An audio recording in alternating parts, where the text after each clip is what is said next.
Yes! Yes! Yes! Man! Oh man, man, I'm glad to be here. I have Keas, who's in the studio. He's having some technical difficulties. That's probably more on my end than his end, to be perfectly honest. Uh, but hey, Keas, I'm going to bring you on. What's up, brother? Hey, can you hear me? You got anything? Hey, Keas, I cannot hear you.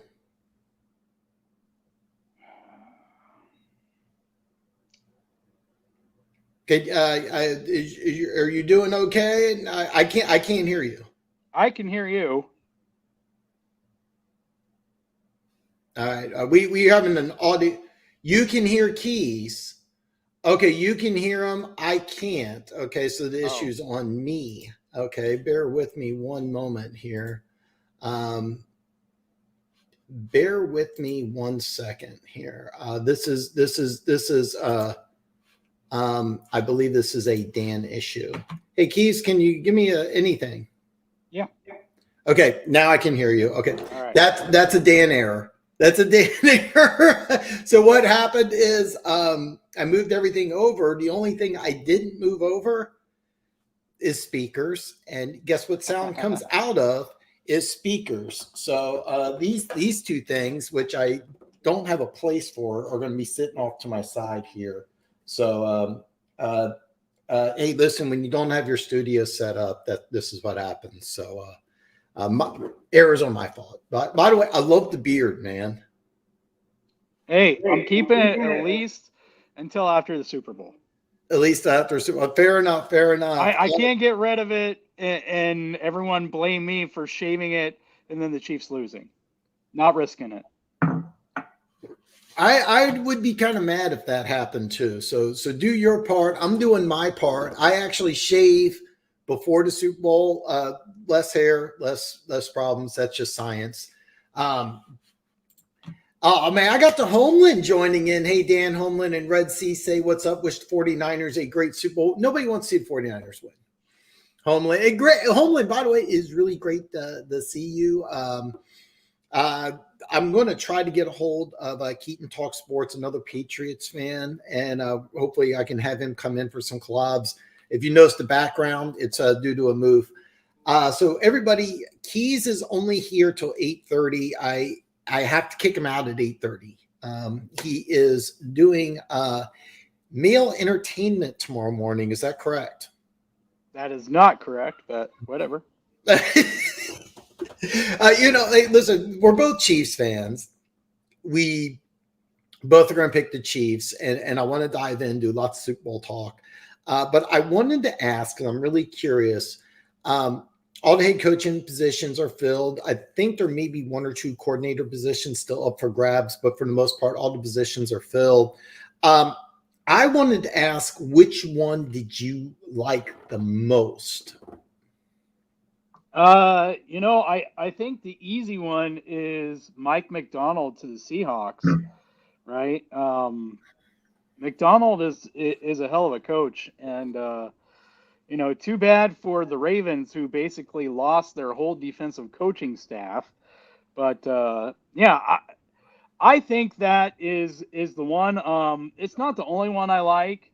To me, Antonio Pierce was a no-brainer. Um, I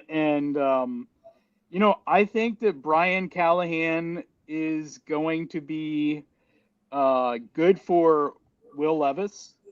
I think that Dave Canales, if I'm saying his name right, we kind of talked about this because I think it surprised both of us a little bit. But, going back to his work with Geno Smith a couple of years ago, Geno's breakout year, and then, this last year with Baker Mayfield, I mean, you still have weapons at both those places, but I can kind of see, right? We were talking about, some of these guys who had worked with young quarterbacks, like Bobby Slowick.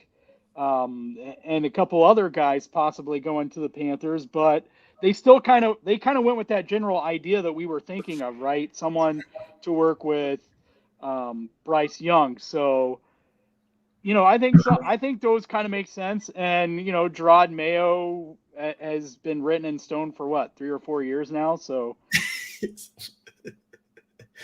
Perry has a fantastic question. What's your least favorite and which team had the best hire? These are questions I was going to ask. Great job, Perry. Yeah. Yeah. So, again, I think Dave Canales was the big surprise as far as getting a coaching job on the positive side, right? On the negative side, it's got to be that, well, a few things. One, that Belichick and Vrabel are still out there. Two, that Ben Johnson didn't go somewhere. And three, that the Eagles kept Dick Sirianni in Philly. I think those are the three biggest surprises there. Which one did you like the least? Of all the head coaching, for me, it's got to be Dan Quinn. And I get it. He failed his first time around. He did great with the Cowboys as their defensive coordinator. He also had a loaded freaking defense for the Cowboys. It's like if you take someone like Dan Quinn, who's getting his second shot at this, right, and you compare him to someone like Lou Anarumo, who over the course of his time in Cincinnati has done more with less than Dan Quinn, and you look at some of the other guys that were available, Dan Quinn doesn't make a whole lot of sense there. No, I get where you're coming from. I do like that he brought in Kingsbury, and I think that it's just a matter of time. I've been saying this ever since the draft order came out. Washington's going to trade up to 1. Kingsbury they didn't call him the offensive coordinator. They gave him some fancy title, but basically he ran the offense at USC. So he's familiar with Caleb Williams.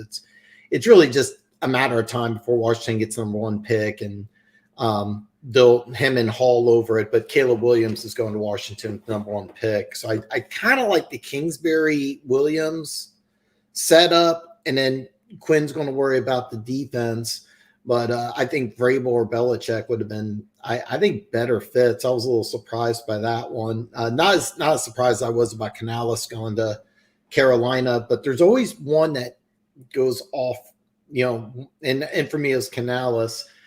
Slasher says, "What's up, Dan and Keys? Let's go. I got money on the big red." Hey, which bet did you make, Slasher? Did you take the 2 points?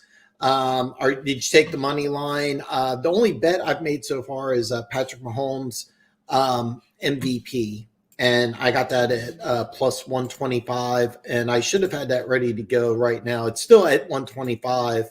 All the numbers have pretty much stayed. You know what? Let me do this here because I forgot to refresh here. All the numbers pretty much have stayed the same bet-wise, but so if you're a Chiefs fan like myself, plus Patrick Mahomes winning MVP at plus 125, I think it's the best bet. This is my buddy Chris. Me and Chris have known each other since junior high school. There's so many stories I could tell about Chris that are not YouTube appropriate, and several he could tell about me that are the same, but we're both big Chiefs fans. Chiefs victory. I think so. I think so. Perry says, I don't think Mayo will have a long leash. If he can't turn it around fast, Robert Kraft will move on fast. Kraft was really mad at the press conference for Mayo. I agree completely. And I think Mayo's got maybe the toughest job. Look at that AFC East. You got Miami that went to the playoffs.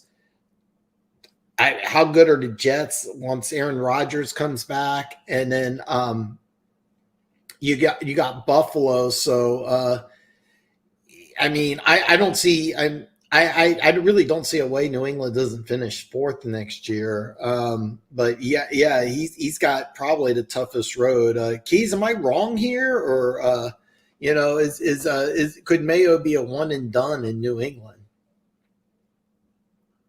Yeah, that's crazy. But I guess since Mike Vrabel is still out there, there's a better coach that's not named Bill Belichick out there, which I mean he's better than basically every guy who got hired as well. So there's that, but I mean we know it's not going to be Jim Harbaugh just because of he didn't leave college to coach 1 year, but if there's any doubt that the Chargers are going to be interesting having Justin Herbert and a head coach who loves to run the ball, who just brought Greg Roman in, who loves to run the ball. I was curious about if you were going to mention that. Well, I just saw it, but yeah, that's going to be interesting.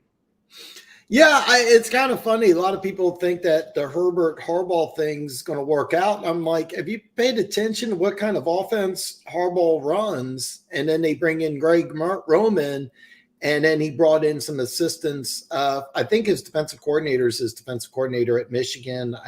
They brought in the defensive line coach from Michigan.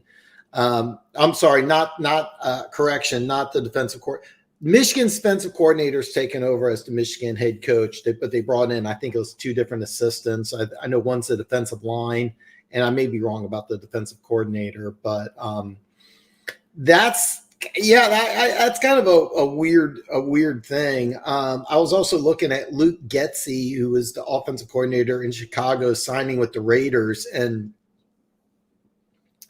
I don't get that at all. You got Justin Fields. And it's kind of funny. They're both Big Ten quarterbacks. So yeah, Justin Fields, and I'm assuming. Oh, great! 12 minutes into the show, and I'm having a brain freeze. Number 4 went to Purdue, 4th-round draft pick. Aiden O'Connell. Aiden O'Connell. You couldn't have two different quarterbacks, right? I mean, you really couldn't. So what you ran in Chicago, you can't run with the Raiders, and I was looking at this, and I'm a draft junkie. I'm looking at the Raiders at 13, and I'm like, if you bring in Getsy, you almost have to bring in a new quarterback. Yeah, you have to trade for Justin Fields, or you have to trade up in the draft. There's a lot of talk about Justin Fields being traded, and I heard Atlanta. The Raiders would actually make a lot of sense, but I'm looking at 13, and if I'm the Raiders, you almost have to trade up for a quarterback. If you stay at 13, you're probably getting the 5th or 6th best quarterback in the draft. And it's funny, Denver at 12 is another team I think that could go quarterback in this draft. So I have to admit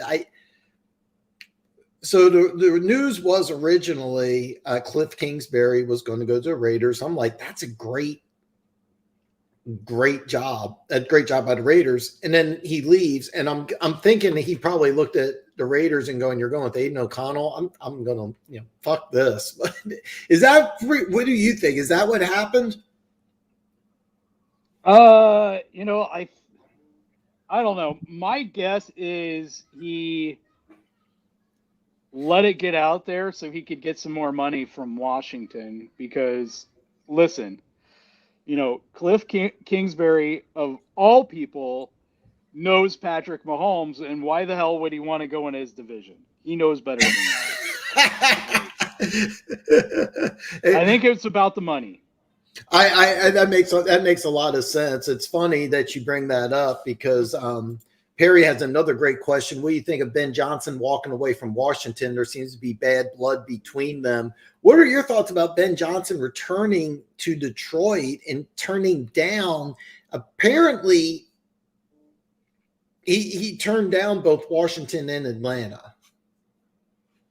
Yeah, it's interesting. It reminds me of another offensive coordinator who did that a couple times. I'm not saying he had a job offer, but he turned down interviews, and that's Eric Bieniemy. And so, you got to be careful if you want to be a head coach. And he might not want to be a head coach, right? And he might. I heard him talk before, I believe, the NFC Championship game, right, about when he and his wife came to Detroit, and just like the atmosphere there, and the hunger there for winning football, and thinking about, and I think it was he and Dan Campbell both talked about, like, if you can win in Detroit, like, you're going to be royalty for the rest of your life. And I think between those two, I think there's probably some legit, um, you know, really wanting to take another shot at it, and feeling that they can build off of last year and do something even better, which I understand in a way, but I also believe what Dan Campbell said, even though he said, he doesn't believe it, but he has to say it. And that's that, they're likely not going to get back to this spot next year, right? It's much harder. You got a target on your back where every team all of a sudden is going to take you completely serious, in a way that they're actually game planning for you in the off season. Um, you kind of, and listen, I had the Lions as my NFC pick. Everyone knows that before the season even began. But if we're being honest here, kind of lucked out a little bit, right? And Kansas City kind of lucked out a little bit too. Not a whole lot, but a little bit. Because Prick Sirianni is not a great head coach. And the fact that the guys that he had replace Shane Steichen and Pew Pew somehow, weren't able to carry on, and he's not a good enough head coach that he could make those adjustments himself, on the offensive side. They bring in Vic Fangio, one of the best defensive coordinators in the NFL, right? And they brought in Kellen Moore, someone who I liked for the Chargers. Um, I think that at the very least he'll cover up for the things that Nick is missing, on the offensive side. So I think you miss a really big shot because the coaching staff, and I think there's a few players on the defensive side, and you got to talk about Jason Kelsey if he's coming back or not, right? Travis made it sound like it's still open in the air. We don't know if that's simply because he wants to break it himself, break the news himself, or what, right? And so, but you kind of blew an opportunity because I would expect the Eagles to come back as one of those top two teams in the NFC next year. The Packers had a hell of a foundation, to build on for this next year. And, you know, somehow the Rams always seem to make the playoffs even when they don't seem like they should. And listen, I think it's going to be really hard to make it back to the NFC Championship game next year. And it's not because, and yeah, I can see, people in chat probably going to say, yeah, Brad's going to build, Brad and John's going to build off of this foundation. And that's true. They very well could have another really great draft. But it's going to be really hard either way, from player personnel to coaching to this. You're going to have a harder schedule. You're going to start running into some of those things that you're not used to. No, I agree. The one thing that kind of threw me off a little bit, and I brought this up to an Eagles fan, is that I thought Fangio fits like a hand in a glove. And I love Kellen Moore with the Chargers, but Kellen Moore's always been a pass-first coach. I'm kind of curious how that works with Jalen Hurts. Are they going to use him running the ball as much? Are they going to be more of a passing team? Is he going to reconstruct Hurts' game? I'm a little curious about that. Perry has some great comments here. I'm Perry. I'm going to answer all your questions. I'm going to give Keas the opportunity because I kind of want to hear what Keas says about this. I think he waits for Goff's contract to expire. I think he wants Goff as his quarterback. I want to hear what your opinion is on that. I'm sorry. I guess I could see it. Yeah, Perry, I 100% disagree. Golf's a good quarterback. He's not a great quarterback. I think the issue was with Washington is that there was some bad blood. I heard Ben Johnson say he turned it down because there weren't football people involved. Washington said that they balked at 15 million a year, which is what Harbaugh's getting with the Chargers. I think the answer is somewhere in the middle, but I don't think he really wants golf as his core. I don't think that's the difference, because if you get an NFL head coaching job and you're making 15 million a year, you're set financially for life. I think that I don't think it's involved with golf, because I think Ben Johnson could lead. I can't think of a situation where a starting NFL quarterback followed his offensive coordinator somewhere. So I think that's highly unlikely to happen. Could Mayo be the fall guy as the Pats rebuild and they bring in a better head coach down the road? I agree completely. Me and Keas both thought that Vrabel would have been a much better fit. I think Mayo could be a one and done guy. Keas, I'm pretty right about this. Yeah, it's possible. Perry has some. Perry, we're going to answer all these questions here. The Panthers' new head coach. What can he do to develop young? Keys, you want to fire off on this first, or do you want me to? Go for it. All right. So here's the deal. What Tampa Bay did is they switched from a balanced offense to a quick rhythm, short passing game, and that's what Brian Callahan did with Cincinnati. That's the same type of offense you're going to see. Mike Evans, I think they bring back to Tampa Bay. He's a free agent. You still got Chris Godwin. I think it's Brad Otten, that tight end. He really started to develop. Rashad White, more of a played high school football here in the Kansas City area, player I really, really like. More of a receiving back than a true 3-down back. Don't be surprised they take a running back in the draft in the second round. Keep an eye on Braylon Allen, a running back out of Wisconsin. Could go in the first round. They surprise a lot of people, but the way the draft's set up, I think he falls in the second round. Tampa Bay, I got the sheet pulled up, picks 57th. Don't be surprised if that's the pick. And you have a Mike Allstott, Warren Dunn type of a combination, which worked really well in Tampa for a long time. But basically, he's going to just bring that quick rhythm, short passing game. And when you have an offense like that, it eliminates decisions. Basically, it's just 1-2, throw the ball away, check down, run. It's pretty simplistic for a quarterback to figure out. And I think that's kind of Young's strengths. And it'll be something that he could adapt and just kind of similar to what Baker Mayfield did. They're different quarterbacks. Baker, I think, is a much stronger arm, doesn't have the athleticism, but accuracy, I think Young maybe. I don't know. I couldn't say. But I think that the quick, short passing game, don't think, just throw, because I think I saw something like all his passes were like Baker Mayfield's like 2.1 seconds. So he's just getting the ball, getting rid of it. And that's kind of what he did at Alabama. So that's kind of my impression.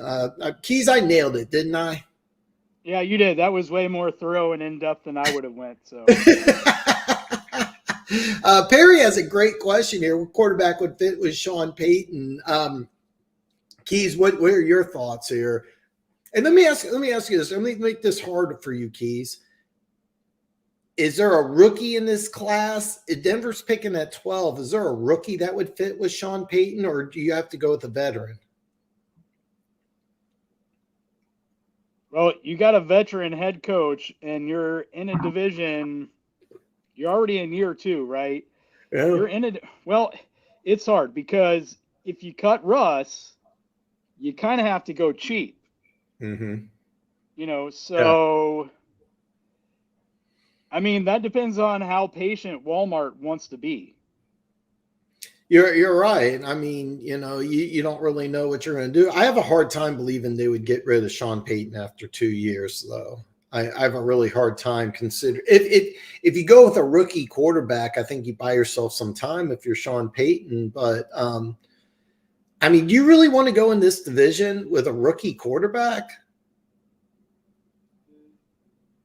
Yeah, I mean it's not for the faint of heart. It's just a matter of, if you cut Russ, you got to shed some money somehow, and you're going to have to get a cost controlled quarterback at some point.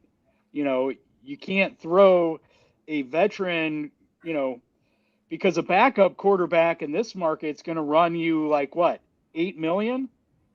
You know, like a decent backup quarterback I mean, it could even be at more than least. that. Yeah. I mean, there are some free agents that I think could work. Gardner Minshew's a guy. If I'm the Colts, I'm overpaying and keep Minshew in Indianapolis.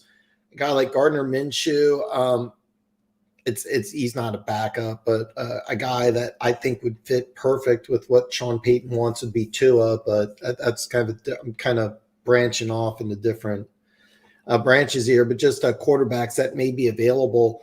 Um,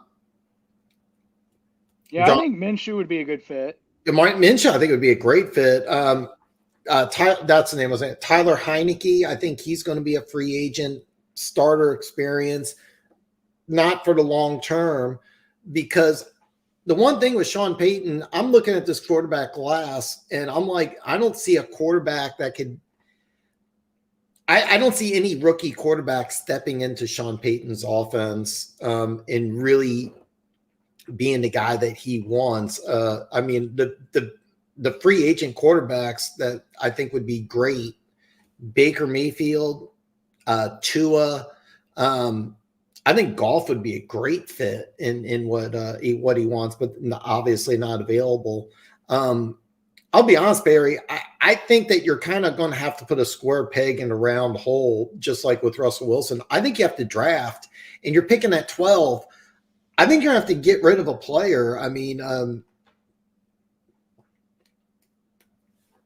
having another name for you here. The corner that me and you both think would be a great fit for the Chiefs. I'm drawing a complete blank on his name. Anyway, the corner. Give me more. You have Cortland Sutton, the corner Justin Simmons. You're gonna have to give up a big name. I was thinking of Surtain. That's it. You're gonna have to give up. You're gonna have to give up Surtain, Cortland Sutton, or you're gonna have to give up Simmons. You're gonna have to give up a big name probably to trade up in this draft to get the guy that you want. But that's kind of my opinion, but I think Sean Payton's kind of in it for a tough one here. Brad Holmes needs to fix the D line and corner in the draft and get a true number one corner in free agency. It takes cornerback up to 3 years to develop. Not always. Some corners that don't play man in college take some time. Jalen Johnson in Chicago, it took him a little while, but he's a premier man corner. He's going to be a high priority for a lot of NFL teams. He's going to be expensive. A guy's probably going to be more expensive and should never ever leave is L'Jarius Sneed.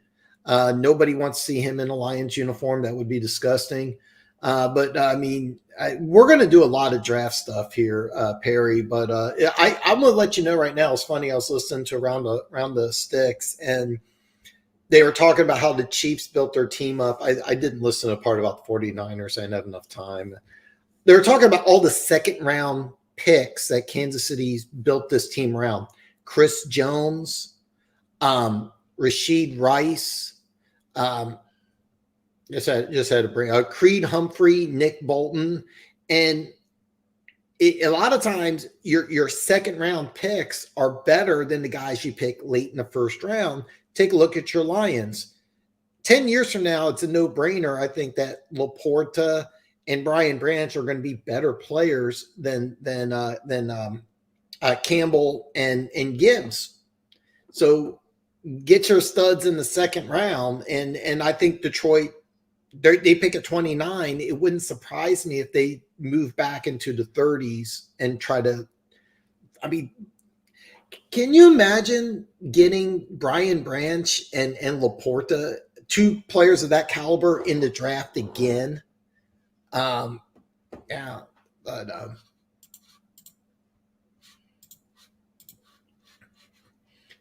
Let's see here. Perry says Travis Kelce will retire and live happily with Taylor Swift. Perry, it would not surprise me if this happens. It would not surprise me at all if this happens. So, Keys, what are the chances Kelce retires right after the Super Bowl? I'm going to say about 10%. And he's definitely not retiring and like spending all of his time with Taylor, because, you know, that would be an utter change of both of their lifestyles right now. Like, Taylor goes on tour a lot, right? And Travis is at practice and playing, you know, and like they started hanging out in July. So, you know, you're in training camp, basically when like they started to hang out. So they've never had an off season together, right? And that's going to be a much different thing when all of a sudden Travis has some time on his hands. But I mean, anything can happen. But right now, you know, a lot of people kept saying Travis is showing his age. To me, it was that he freaking hyperextended his knee 2 days before the first game of the season. It became clear the Chiefs' offense didn't have an offense without him, and he rushed back, and he never looked the same until after he set out week 18. He looks basically where he left off last year after setting out and getting his rest. So I'm just going to leave it at that. I think there's plenty of juice in there. Doesn't mean, listen, you can hit a wall at any point, right? And I'm not saying he can't hit a wall. If he hits a wall at some point, then yeah, you know, he's definitely probably going to retire. But I don't think that there's any connection between when Jason goes out and when Travis goes out. Because, you know, at the end of the day, all you got to do is listen to Tyreek Hill to figure this thing out, right? Pat and Travis are best friends. There's no room for a third wheel in there, right? Everything is working perfectly as is. Like, that's his best friend. How long do you think Travis would sit at home before he missed everything? I don't think it would take him very long. He's got to get to that point where he would actually not miss things. So I don't think that's going to happen. You can only go on tour with your girlfriend so long before, you know, you kind of get tired of the same thing every night. You know, the one thing about going on tour, it's night and day. I imagine it's like night and day. But one of my favorite movies, it was on Netflix, The Dirt from Motley Crue. They talked about. I imagine Motley Crue touring is different than Taylor Swift touring. But life on the road, it's hotels, it's tour buses, it's now Motley Crue's hitting strip clubs. I don't picture Taylor Swift hitting strip clubs. Maybe she does. I don't know. But it's not like you're just hanging out and, you know, these two can't like do normal things like going out to eat in an event, you know, paparazzi's around. They have to like, you know, call the restaurant, order like a secret room and go through the back. It's different. There's like 12 cars. You can't go anywhere, you know, conspicuously. Yeah, exactly. It's just a different type of life. So before the season started, I predicted this to be Travis Kelce's last year. I think he's got at least one more in him. Look who we got. We got Denver Gator. Denver Gator. Man, what's up, brother? Dude, I'm jealous of the beard because I can't grow facial hair. Like I shaved right before I did the show, and I let it grow for like about 6 days, and it looks like shit. And I'm glad I did because Keas would be making fun of my puny beard compared. So yeah. No, I don't do that. Like it's even rare, you know, it's very rare when I even say anything to my wife about her facial hair. So I'm kidding. I don't know if she's watching, but I'm kidding. She knows I'm not, but you guys know I'm kidding. All Stott and Dunn was called the WD-40. Oh, God, yeah, exactly. Don't be surprised. Braylon Allen and Rashad White. That would be the very similar. I'm really high on Braylon Allen. He's one of my draft crushes. You know this as well as everybody. Like in a couple weeks, it's going to be Draft Central. I'm already looking at mock drafts, but I'm kind of just like I'm really amped up for the Super Bowl. I'm about ready to explode, and it's crazy. You know what's weird? If I can interrupt, going off of that, really, Perry.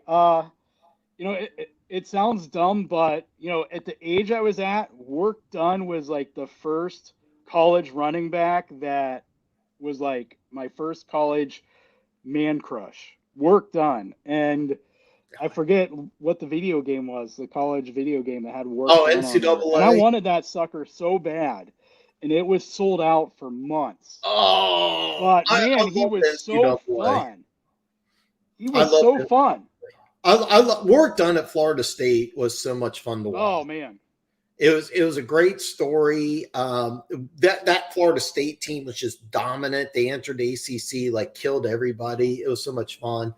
Top 10 players of free agency or top players at each position. God, I would love. We'll have to dive into that down the road after the Super Bowl, Perry, because we're going to do a lot of free agency talk. We're going to do a lot of draft talk. We'll hit that later. I don't want to. I always say all questions are answered, anything goes. But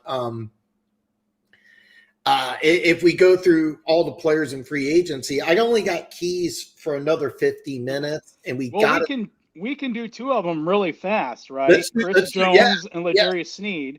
Yeah. So that's two right there, really fast. I'll be honest with you. L'Jarius Sneed might be number one, period. I think he's that good. And maybe I'm a homer.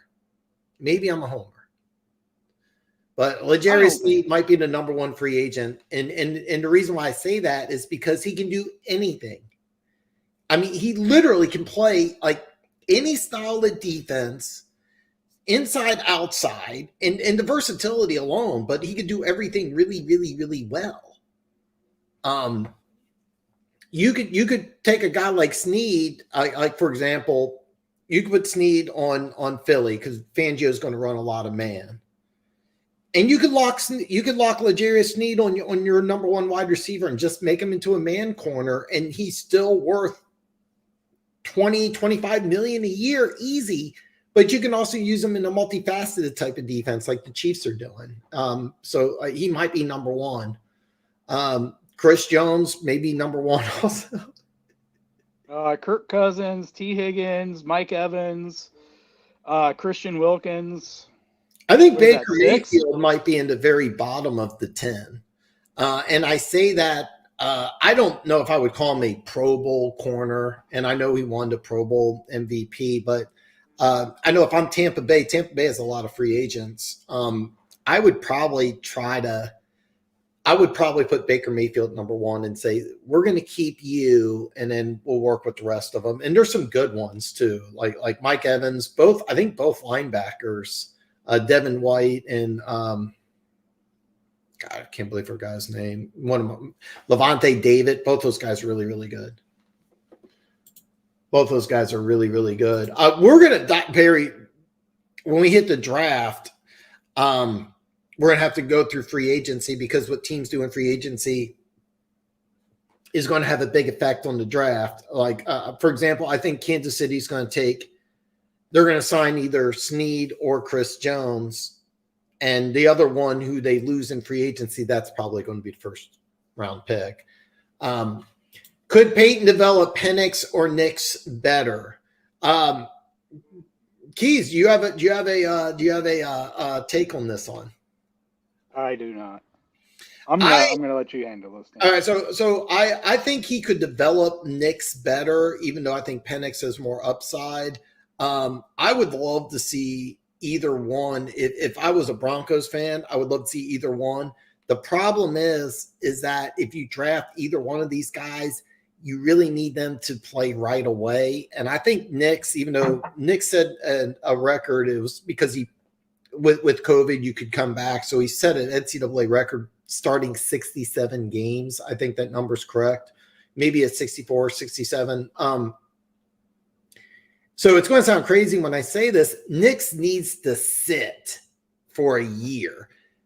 Penix, I think, could play right away, but I would not want him to in a Sean Payton offense. I think Payton would really have to change up things. But if you could have either one, I'd love to see Nix with Sean Payton if he could sit for a whole year and you bring in somebody like maybe Gardner Minshew or Tyler Heineke. And when I say 1 year, I'm not talking like what the NFL's been doing where they sit for 2 weeks and then start week 3. I mean, the whole year.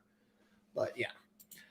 Just say on average it takes 3 years to develop them as far as corners. I see. I don't agree with that. Sauce Gardner was the best corner in football as a rookie. Trent McDuffie, second year in the NFL, first team All Pro slot corner. It's debatable. I'm drawing a blank on the Patriots corner. Christian Gonzalez, he looked like he was going to be a stud right away. It really doesn't. Some do, Perry, some don't. If you get this corner class coming out, it probably will take longer for them to develop because there's a lot of big, long physical corners, and it may take them a little longer. But sometimes you can just come right into the league and just play right away. Especially with good coaching.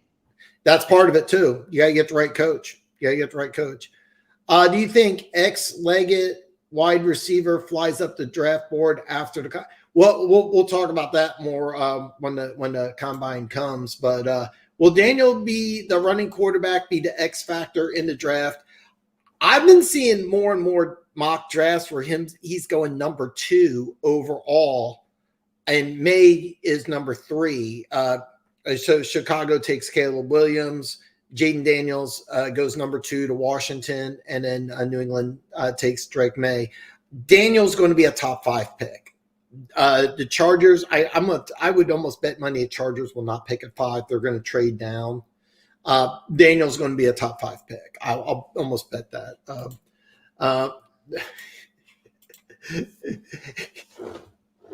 We got some love for the beard. The beard is looking awesome.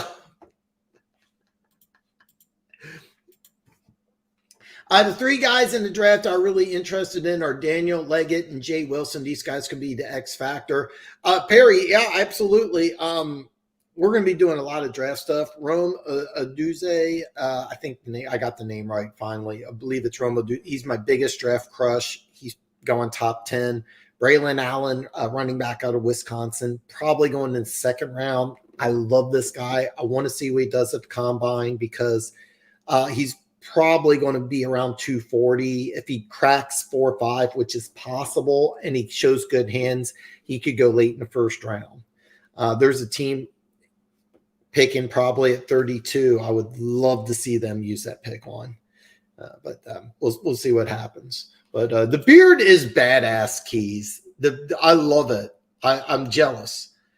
Keas, since I got you for another 45 minutes here, let's talk about the thing that me and you probably love second most for you, number 1 for me, because you got your wife here. Let's talk about the Chiefs and the Super Bowl here. And I kind of want to hear your thoughts here. What are kind of some of the key matchups, how you see the game going? Kind of what are your thoughts here? This game on paper seems I don't want to say one-sided, but on paper, it seems a little one-sided as far as one particular matchup. I think that the 49ers offense versus the Chiefs defense is going to be great. It's kind of hard because a year ago, the Chiefs and 49ers played, and it was CMC's first game as a 49er. And in that game, the Chiefs won like 44-22, I want to say. Like, they just dismantled the 49ers with a bunch of rookies on defense. And again, we've talked about this a bit before over the season. The only changes on this offense are your backup quarterback, your offensive tackles, which, we lost some veteran experience, but we upgraded tremendously, athletically. Um, and from the wide receiver room, you get rid of Juju, who's having a down year this year anyway, and you add Rashee Rice, who's got nothing but stronger and stronger as the season goes on. In addition to Richie James and whatever there, um, and maybe we'll have McKenna. So I don't know how much we're going to miss on the offensive side. Luckily in this game, right? This is not how you want. The way the NFC Championship game went is not the way either team wanted it to go. The Lions, the last quarter of the game. The 49ers, the whole game, right? Because the 49ers had to put basically everything on film for the Chiefs in order to make it to the Super Bowl. The Lions showed their weaknesses, so they put that on film for both Andy Reid and Steve Spagnuolo, who are great coming off a bye. We've talked about that before. Andy Reid against Kyle Shanahan and the 49ers is what? 2-0, 3-0? I in believe the Mahomes era? Well, I think, okay, so let's see here. If I remember correctly, the Jimmy G game where he tore his ACL, that's one. That was Mahomes. I'm trying to draw a blank here. I think that was the year before the Chiefs went to the Super Bowl. That was Mahomes' first full season as a starter. So that's one. Super Bowl, that's two. By the way, that regular season game, when they got McCaffrey, the line jumped and the 49ers were favored. I bet heavily on the Chiefs, collected one of the easiest. When you put money on a game, you sweat a little bit. I didn't sweat that much that game. The Chiefs won by the Chiefs could have won that game by 40. The 44 to 21. Close. Yeah, the 44 to 21 just yeah. And then I thought there was one more, but I think 3-0. I think so. And 3. So, I think that it will be interesting because the 49ers have an offense that is so varied, right? It's like when I try to think of a team the Chiefs had played this year that has the similar type of kind of offense to it. And, you kind of think of two NFC North teams in the Packers and the Lions, right? You have wide receiver depth.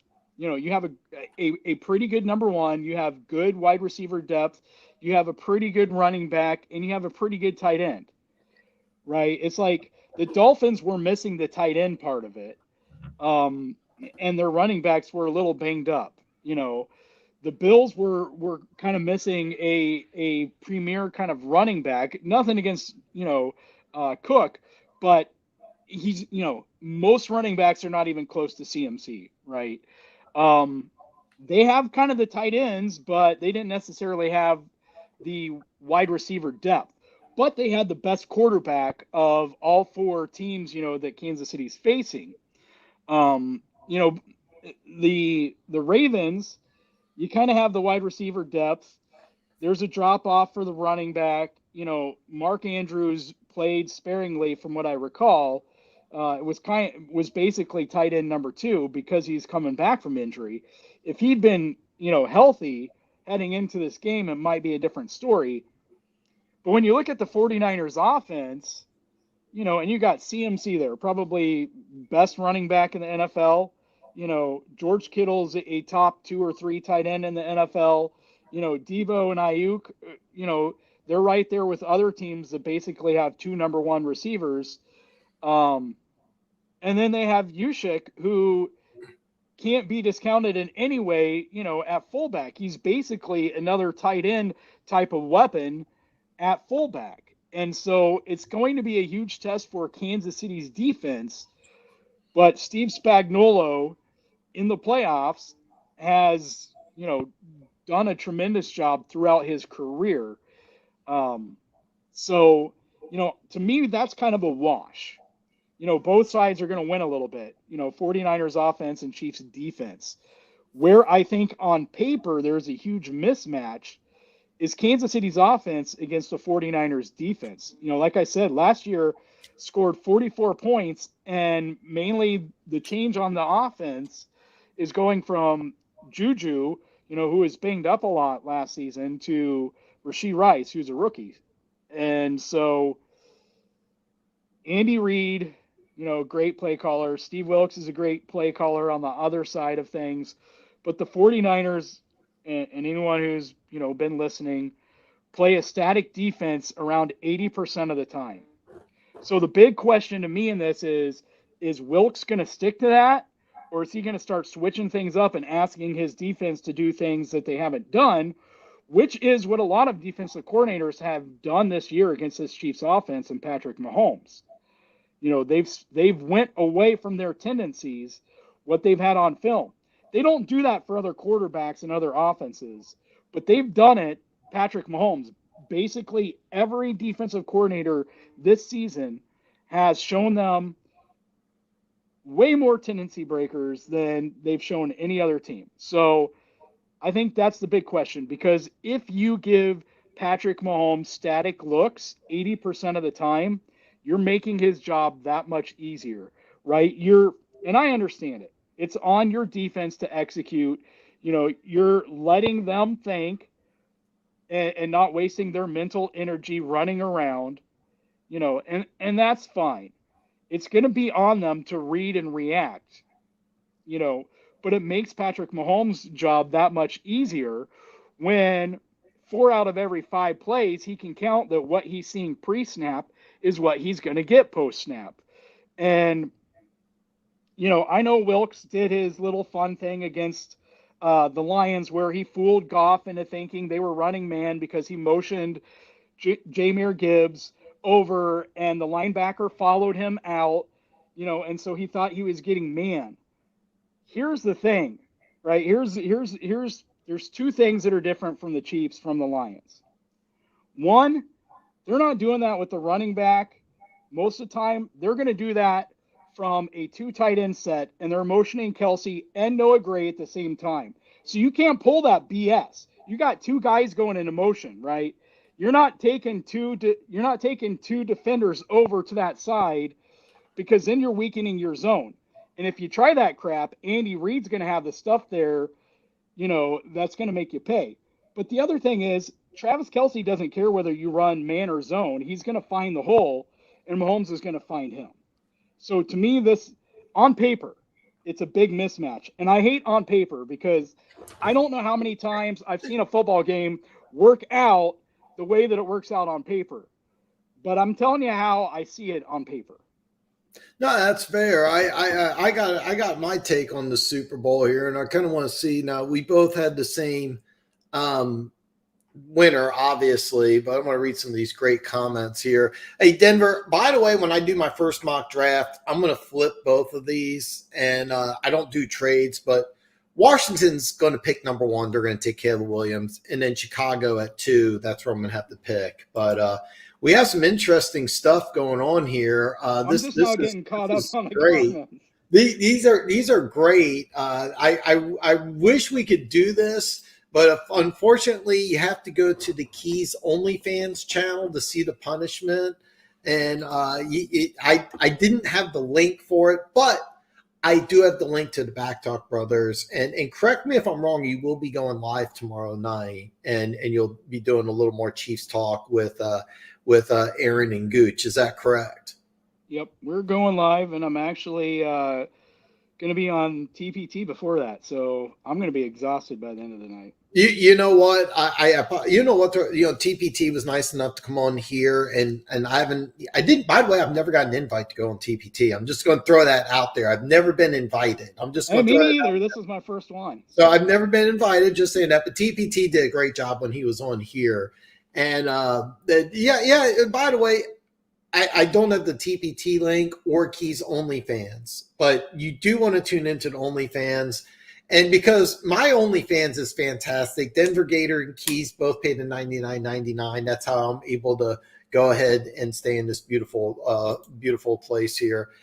Kansas City's wide receivers need to be consider catching the ball. Pacheco needs to run the ball down the 49ers' throat, wear down the 49ers' defense. Mahomes needs to run a bit to keep 49er off balance. I'm going to give you kind of my impression of how I see this game going. And Keas, tell me what I get wrong. Andy Reid's script, I think, is going to come out perfect. I think that I think the odds. I don't do any of these prop bets, but I'm kind of looking forward to. I think the first time the Chiefs get the ball, I think they score a touchdown, and I also think San Francisco is going to have some success early on. I think it's going to be a high-scoring first quarter and first half. I think you could see something like 17-13, 14-13. Don't be surprised. I'm drawing a blank on the kid's name. San Francisco has a rookie kicker out of Michigan. Set all sorts of like NCAA records, Michigan records, and all sorts of stuff, but he's faltered down the stretch. Don't be surprised San Francisco, first time they get a touchdown, they go for two instead. Just try to keep the Chiefs off balance. I think the first half is going to be fun. It's going to be exciting. I think both teams are going to make excellent second half defensive adjustments. And then Moody, the kid out of Michigan, he's missed some kicks. So don't be surprised San Francisco gets aggressive, tries to go for a 2-point conversion. First touchdown. Don't be surprised they do something like that. Try to keep the pressure off the kid, plus confuse the Chiefs a little bit. Second half, I think both teams make adjustments. So I think it's going to be a much higher scoring first half than second half. The Chiefs gave up, I think it's 7.3 points a game in the second half, led the NFL. I expect them to do the same thing. I also think Wilkes makes some really good adjustments as well. But ultimately, I think the Chiefs win because I think Moody could miss a kick. As much as I like Brock Purdy, Keas loves Iowa State. So as much as he loves Brock Purdy, I think it'll come down to a Purdy error, a Moody missed kick, and the fact that you're going against the best player in the NFL who's just doing things you'll never see before. I think I got a score of 27-23. So, Keas, I ruined the Super Bowl for everybody. I gave you the exact score. I said how it's going to work out perfectly. I ruined everything for everybody, so I apologize in advance. I'm sorry. You don't even need to watch Super Bowl. I ruined it for you. What do you think I got wrong, though? You know, I hope it's more like that 2022 regular season game, but it's hard for me to say you're wrong because the script writers are not going to allow that for, the sake of Super Bowl viewership, right? We got these $4 million commercials or whatever, and they can't have a blowout where teams are where fans are turning the game off. Yeah, I still hope you're wrong though. I hope it's closer to that 2022 game. And Perry's right. That's another thing. The Lions had all kinds of success running, to the outside, jet sweeps and stuff to the outside as well. So I think this is going to be an interesting game. And you kind of nailed it there. I think really the biggest question is, what is Steve Wilkes going to do? As far as, is he going to stay static or not? And yeah, he's going to be able to come up with some adjustments, but it's going to be really hard to come up with some adjustments that Patrick Mahomes hasn't seen before. That's going to be Travis Kelce proof. And that Andy isn't necessarily ready for. I think the biggest thing that would keep this game close, again, based off of, on paper, is Andy doing what Andy does. But, last week made sense because it was the AFC Championship game and you don't want to put everything on tape. So once the Chiefs got a 2 possession lead, most of the rest of their possessions began with a run. They were playing very conservative, and, Pat wasn't throwing very much the second half of that game. This could be a little bit of a different story. I highly doubt it. But yeah, it's going to come down to just a few plays. Hopefully the Chiefs are the ones who are on the good side of that, and we can celebrate next week. Well, I think everybody wants to see that, except for 49ers fans, and they have been terrible.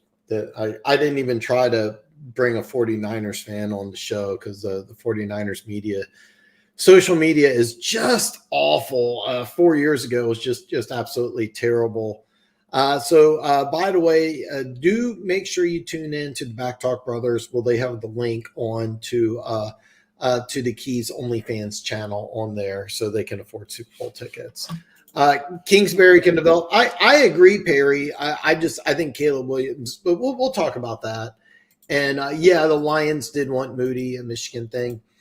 Perry says, I think Kansas City should win, but I think the game might be really close. At least I hope. I mean, don't get me wrong. I want to see a blowout. I hope it's like 45-7. If you play this game on Madden, which I hate the Madden simulations and everything, but if you were to play this game on Madden, San Francisco would win. They have the more talented team, but I think Kansas City wins a close one, and I think it comes down to either a Brock Purdy or Moody mistake. And by the way, I think Brock Purdy's been playing fantastic. I think he's a better quarterback than Jimmy Garoppolo was in 4 years ago. He's not on Mahomes' level. Last year, Jalen Hurts outplayed Mahomes. I mean, he really did. But what was the main thing? They made some mistakes. He had should have really had 2 touchdowns. That should have been 2 defensive touchdowns. But I digress. Of course, Keys, that every single call always goes the Chiefs' way. You know this, right? The refs never call penalty on the Chiefs. They always call on the opponents because the NFL's rigged. So, yeah. But that's kind of what I see, Perry. I think it comes down to a mistake, and I think late in the game, I think you're going to have pressure on a rookie kicker.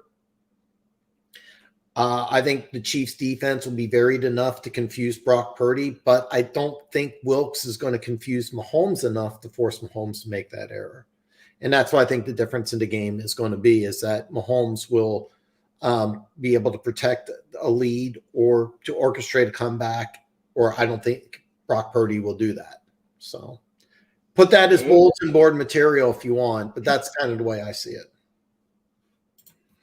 Keys, this is a great question. What cornerback will the 49ers put on Rashid Rice?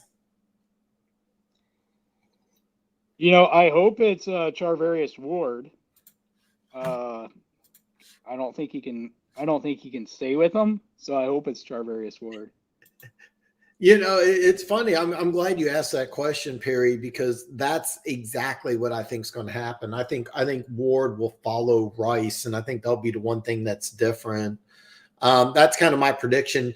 You could potentially put Charvarius Ward on Kelsey, but I think that what you do is I think what they're going to do is I think they're going to bracket Kelsey, put Ward directly on Rice, and try to force Kansas City to win with which would be option 3. And I also think that they'll also dare Kansas City to run the ball, which one of the things I've really liked what Kansas City's done well is run the ball down the stretch. Bills and Ravens both have much better rushing defenses than the 49ers. So that said, even though Pacheco may have over 100 yards, I still think Patrick Mahomes wins MVP.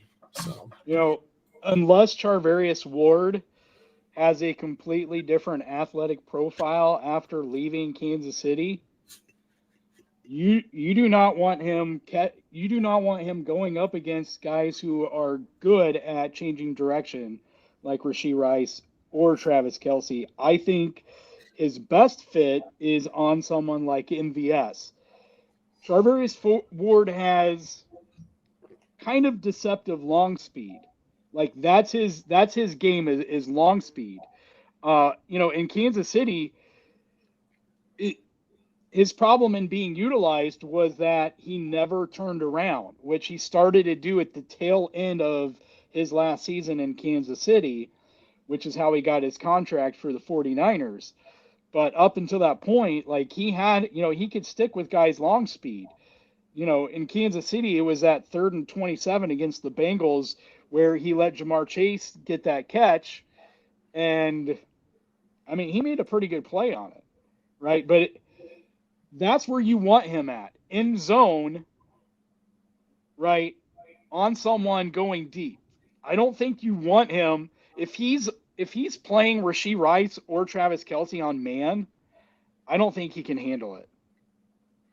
And see, that's kind of what I think is going to happen. I think they're going to put him on Rice, but I also could see a situation where they kind of move him around a little bit. But it's going to be interesting to see what happens. But I'm going to be paying attention when the 49ers are on defense.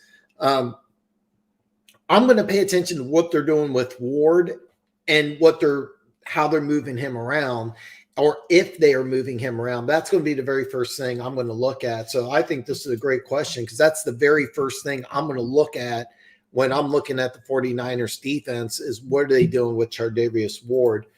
This is another great question. What Kansas City corner covers Debo? What do you think, Keas? Yeah, that's a good question. I haven't really thought about who's going to cover who. It seemed like L'Jarius Sneed wasn't necessarily following the last in the Ravens game, was he?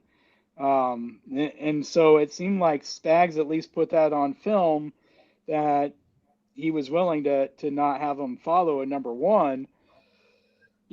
For me, if it was me, I don't know what Spags is going to do, and I don't think it really matters. If it was me, I would put Sneed on Ayuk, and I would have McDuffie on Debo. Perry, I think what the Chiefs are going to do is I don't think that they're going to put Sneed, who I think is the Chiefs' number one corner, on one guy and try to take him away. I think you're going to see a variety of looks. I think the biggest thing that I'm really excited about is I really want to see how I think this is what's going to win the game for the Chiefs. I think the Chiefs defense is become really multifaceted this year. It shows you so many different looks. I think that they're going to confuse San Francisco and pretend to play man. They're going to play zone, pretend to be zone being man. I think that it's not going to be a thing where Sneed's going to follow Debo or Seed's going to follow Brandon Ayuk. I think you're going to see a variety of different things. I think that's what's really going to be the difference in this game is that I think Spags is going to cause Purdy to make a mistake, maybe multiple mistakes. He's, I don't, and that's why I hadn't really thought about it, because really the back seven, that's where all the fun is going to happen. Mm-hmm. I think the two biggest things for the 49ers offense is, one, they're going to attack the hell out of everyone not named Trent Williams, right? I would be utterly surprised if Chris Jones is ever lined up on that side. No, I don't think so either. I think you put Karlaftis and Hannah, or I always get Hannah and Dana mixed up. I don't know why I do that, but I think you put those guys on Williams and just try to wear them the fuck out.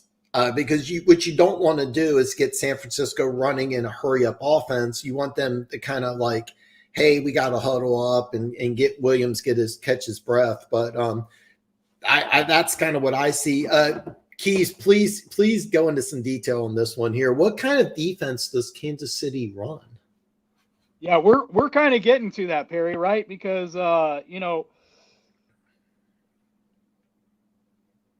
Cullen and Steve Spagnuolo, we kind of made a big deal out of the fact that they kind of got away from their typical edge rusher.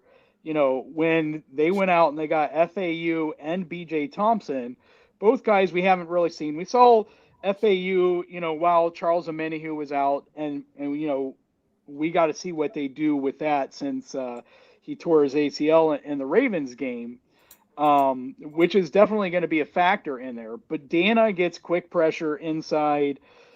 It's going to be fun. It's Chris Jones, and it is defensive line scheming, right? They're going to take advantage of the fact of they're going to manipulate what the offense does to block, and they're going to take advantage of that. They know that the offense's protection is going to be keyed off of wherever Chris Jones is. They're going to take advantage of that. They like to blitz 6 when Spags likes to blitz. He likes to send 6 guys. He doesn't want to send 5 and risk that guy not getting home. He likes to send 6. And at the very least, if they don't sack the quarterback, they've hurried the quarterback up, because we have the defensive secondary to get those guys covered, in that immediate window. I was starting to say the defensive line before you got into that question, but the second thing I was going to say is they're going to make Brock Purdy think a lot. The 49ers defense with Steve Wilkes, like I said, is static like 80% of the time. What you see pre-snap is generally what you're getting post-snap. Steve Spagnuolo's defense is almost the exact opposite of that. Like in the Dolphins game, they showed Tua a too high look pre-snap, and then right before the snap, they let him see them rotate. So the safety comes down, the other safety goes up into cover 1, and then post-snap, the safety that came up goes to the other side, and the safety that came down goes to where he was. So they go from a cover 2, they rotate into a cover 1 right before the snap. Tua sees it, thinks he has cover 1. Post-snap, they rotate back into a cover 2 with the 2 guys on the opposite side they started on. And this is the kind of mind games that they're going to play with Brock Purdy, to where you get to a point where if you're the quarterback, you don't trust a dang thing that you're seeing. You couple that with the defensive line, Chris Jones, who, let's face it, like Aaron Donald, for many years is held on many plays. And we're not talking about in the way that every fan says, hey, this guy's held on this play, or this guy's held on that play. Like, Chris Jones legitimately gets held. We even saw in the Ravens game, hell, he gets tripped in the end zone with no calls. So, if the refs called even like 1 out of 10 penalties committed against him, it's a huge difference maker for that offense, which is why I think they don't call anything. But you can add to that, Dan. That's my answer, is that it's going to exhaust Brock Purdy.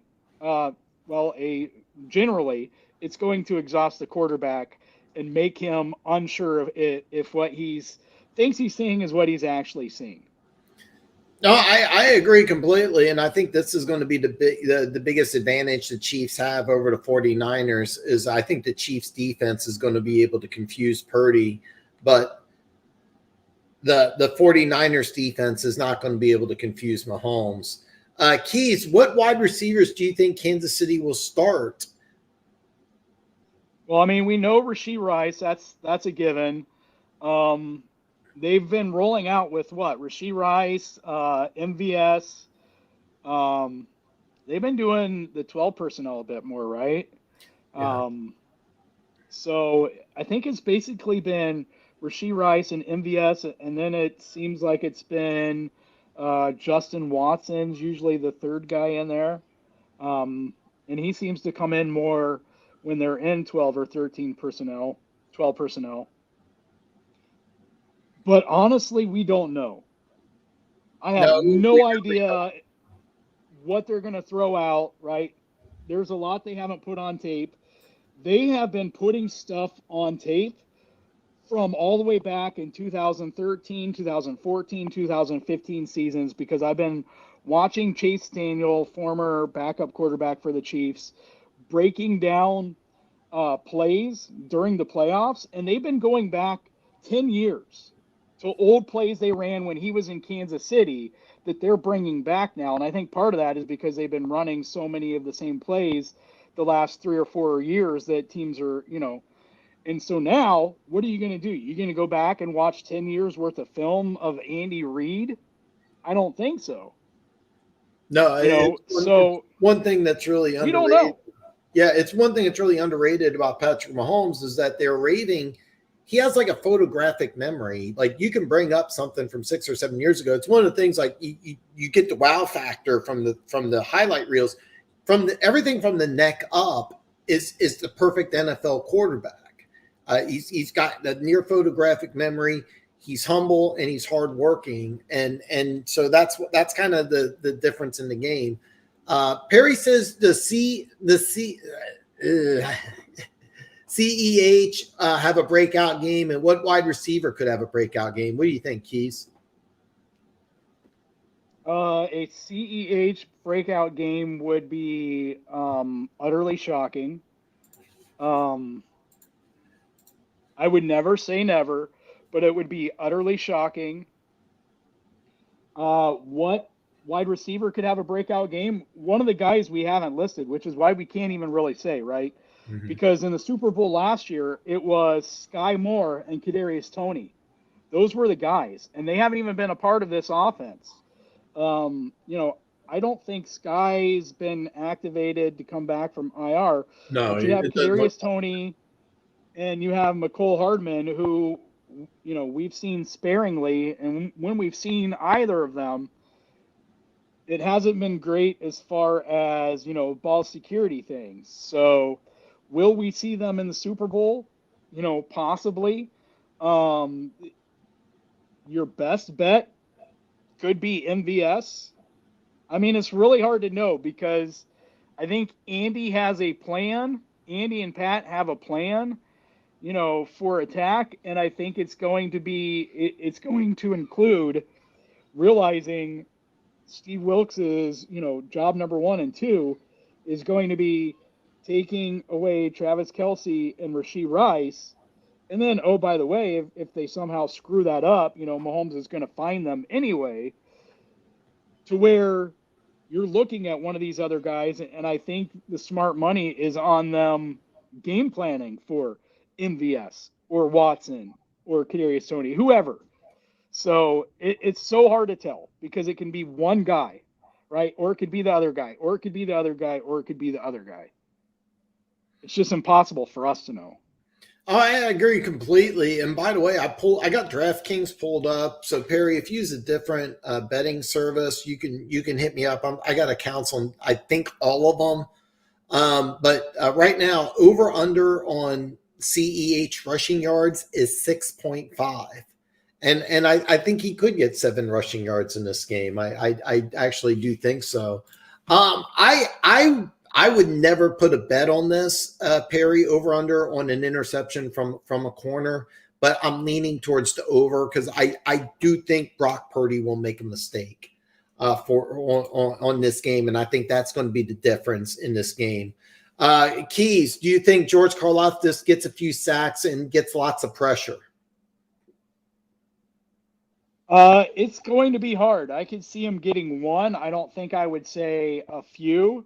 I think he will definitely get some pressures at some point just because he has that kind of relentless motor. Even if he's lined up against Trent Williams, Trent Williams isn't going to stop him every single time. He's going to win a couple of those, at least a couple, if for nothing else, by wearing him out. Well, Trent Williams, I pulled it up real fast here. Trent Williams, I actually thought he was older, but he's 35. That's kind of why I like Karlaftis. I really would like to see like the Chiefs rotate players on Trent Williams and get him really worn out. Because I could see the 49ers trying to play a little up-tempo ball, and I don't want to see them getting Trent Williams going. I think that what you're going to see is Karlaftis on Trent Williams, and Trent Williams winning the majority of those. Whoever's on the right side, I you know what, I got pulled up here. Whoever the right tackle is Colton McKivitz. Nothing against McKivitz, but he's just a guy, and I think that could be a problem. And again, this goes into the thing. I think Brock Purdy's going to make a mistake, and it may be due to pressure. So, would it be better to put George Karlaftis on the right tackle? I think they're going to move him around quite a bit. Yeah, I seriously would not. I fully expect Kansas City to very rarely show the same defensive look the same time during the whole game. I think every single play they're going to show something completely different. What do you think, Keas? Yeah, and as far as actually, addressing what Perry said, I think if you put Karlaftis and Chris Jones on the same side, and you put them up against the right guard and the right tackle, you put them on that side, I think the two of them together on that side is going to crush Brock Purdy's pocket, pretty effectively. I'm split because I get what you're saying, Dan. I would almost waste Trent Williams in the passing game and put FAU over there. Put Tershawn Wharton over there. Have Dana on the inside on that side, but kind of waste that edge. If it's FAU, if you put a Tershawn Wharton out there. I think one thing they're going to do, though, is a lot of what we saw in that Ravens game where they came out big, with Leo Chanel and out there. So you might not see as much FAU as you might think you do. It might be Karlaftis, Jones, Dana, Chanel, and Willie Gay, Nick Bolton, and Drew Tranquil. I only got Keas for a few more minutes here, so I want to get some questions for Keas here. Do you want to bring Dave Coley to be the Dave Coley to be the wide receiver coach next year? Dave Coley, yeah, Dave, or Larry Kirksey, one of those guys who's an experienced wide receiver coach, 100% want to bring them in. As long as we're going to talk about that, though, I would love to see them bring in, not as a coach, but, someone on a quarterly basis. I would like to see them come in to just kind of help them get back on course and do some self-scouting would be Kurt Warner, just to help that offense out. By the way, great Twitter follow. Great Twitter follow. Absolutely. But, for me, I think, 100% we need a legit wide receiver coach. Nothing against Connor Embry, college running back, and first-time wide receiver coach. But, listen, it goes back to our cornerback talk, right? And you look at all the cornerbacks we got in every round we got a cornerback in, from the first round, second round, all the way to the seventh round. And all of those guys made a contribution because Dave Merritt is one hell of a secondary coach. And Spags is a great secondary coach in and of himself. And it's like, if you want to bring in young wide receivers next year and attack it in volume, you should have a legit wide receiver coach. So, that's 100% move number one I would make. Number two is I think you really should bring in Kirk, Warner, just like quarterly, right? Quarterly. Let him help you self-scout, throw some ideas out there of things he's seeing and questions he has. Even if you don't agree with him, if he asks the questions, you have to think about your answers and, do some evaluating. I agree completely. And by the way, Kurt Warner's fantastic on Twitter, and his son is the starting quarterback at Temple and just doing some amazing things there as well. But he's not coming out for the draft for at least one more year, probably two. I promised I'd get Keas out at 8:30 Central Time, so I only got Keas for 2 more minutes. Keas, this is going to be the final question, and then please, before you leave, final thoughts, words, anything. But Perry has a great question here. I really want you to answer this one before you go. Do you think Matt Nagy can return for a head coaching job? Return Not to a a chance candidate. I'm sorry? Not a chance in hell. Not all right. That was your answer. I wanted to get your answer there. Hey, listen, before I cut you out, I'm gonna stay live here. I'm gonna answer some questions. I promise I'd get you out at 8:30, so I'm gonna keep my word here. Before we let you go, what final thoughts, questions, anything that you want to say before we get you out of here? And by the way, tune into the Bak Talk Brothers. If you want to, Keas, put the link into TPT, because I'm going to tune in. I'll try to tune into that tomorrow as well. Yeah. Hey, listen, I say it every week, but any given Sunday, in this case, I'm going to add in there, games are not played on paper. But this is going to be a good game. Nonetheless, you have two great coaches going at it. History, stats, all that stuff is descriptive. It describes what has happened. It's not prescriptive. It's not determinative. It doesn't mean that's what's going to happen. Because if that was the case, then the Chiefs would definitely win, because it's only happened twice in NFL history that the same two coaches and the same two teams have met, in such a short time span in Super Bowls. And it's happened. This is the fourth time, and the first 3 times, the head coach and the team that won the first matchup won the second matchup as well. So, yeah, I'll just leave it at that. I know 2 of them off the top of my head. I'm drawing a blank on the third one. So I know it's Chuck Noll and Tom Landry, Super Bowl 10, Super Bowl 13. Super Bowl 13, probably the greatest game ever played, Super Bowl wise. Bills, Cowboys, and I'm drawing a blank on the third one. I don't know if I can find it here really quick. Is it Giants, Patriots? Is it Coughlin? It might be. I want to say it's a recent one. I think I don't know if Coughlin coached both Giants teams. I don't remember if Tom Coughlin coached both Giants teams.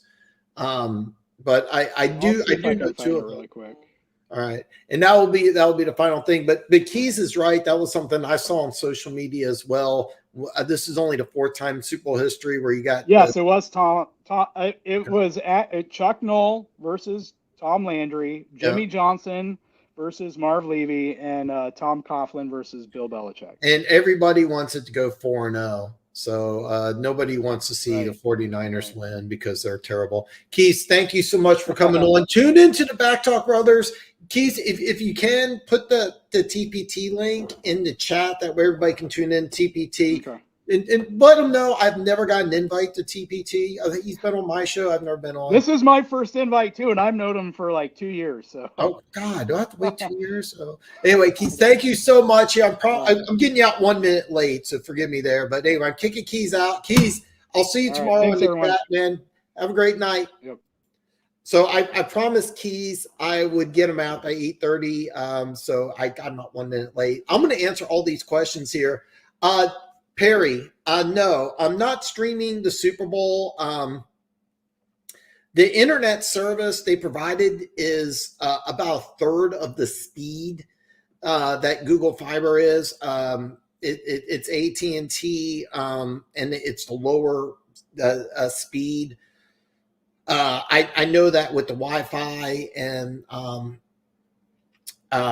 that I use YouTube, that I'm a little behind, and you guys have tuned in and dealt with it. I haven't had too many complaints, but I know I'm like about 7 seconds behind. I have no idea how far behind I would be in this setup. Once I get back to normal, in a couple of weeks. For the NFL draft, that will be live. I'm going to do the NFL draft live. So, but no, I won't be live streaming the Super Bowl just due to the current conditions here. Don't get me wrong, great. Everything here is great. It's just not set up for me doing YouTube. There's nothing wrong with that. Do you think 4 or 5 offensive tackles? I think there could be 6. There's a lot of really good tackles in this draft. This is a really good tackle draft. And when I break down the draft here, I'm going to go into a little more detail, but I think there's going to be a couple teams. I think there's going to be tackles and wide receivers are going to go heavy in this draft. I think 3 offensive tackles are going to go very early, and it wouldn't surprise me. I'm looking at Detroit at 29 is a prime spot for some team to trade up. But I think there's going to be maybe 6, maybe 7. I think 4 or 5 may be a small number. I've seen mock drafts with 7, and all you can make a case. There's a lot of really good tackles in this draft. I'm going to dive more into detail. I haven't due to the move and the living situation. I haven't been in tune with like the East West Shrine game and the Senior Bowl like I usually am.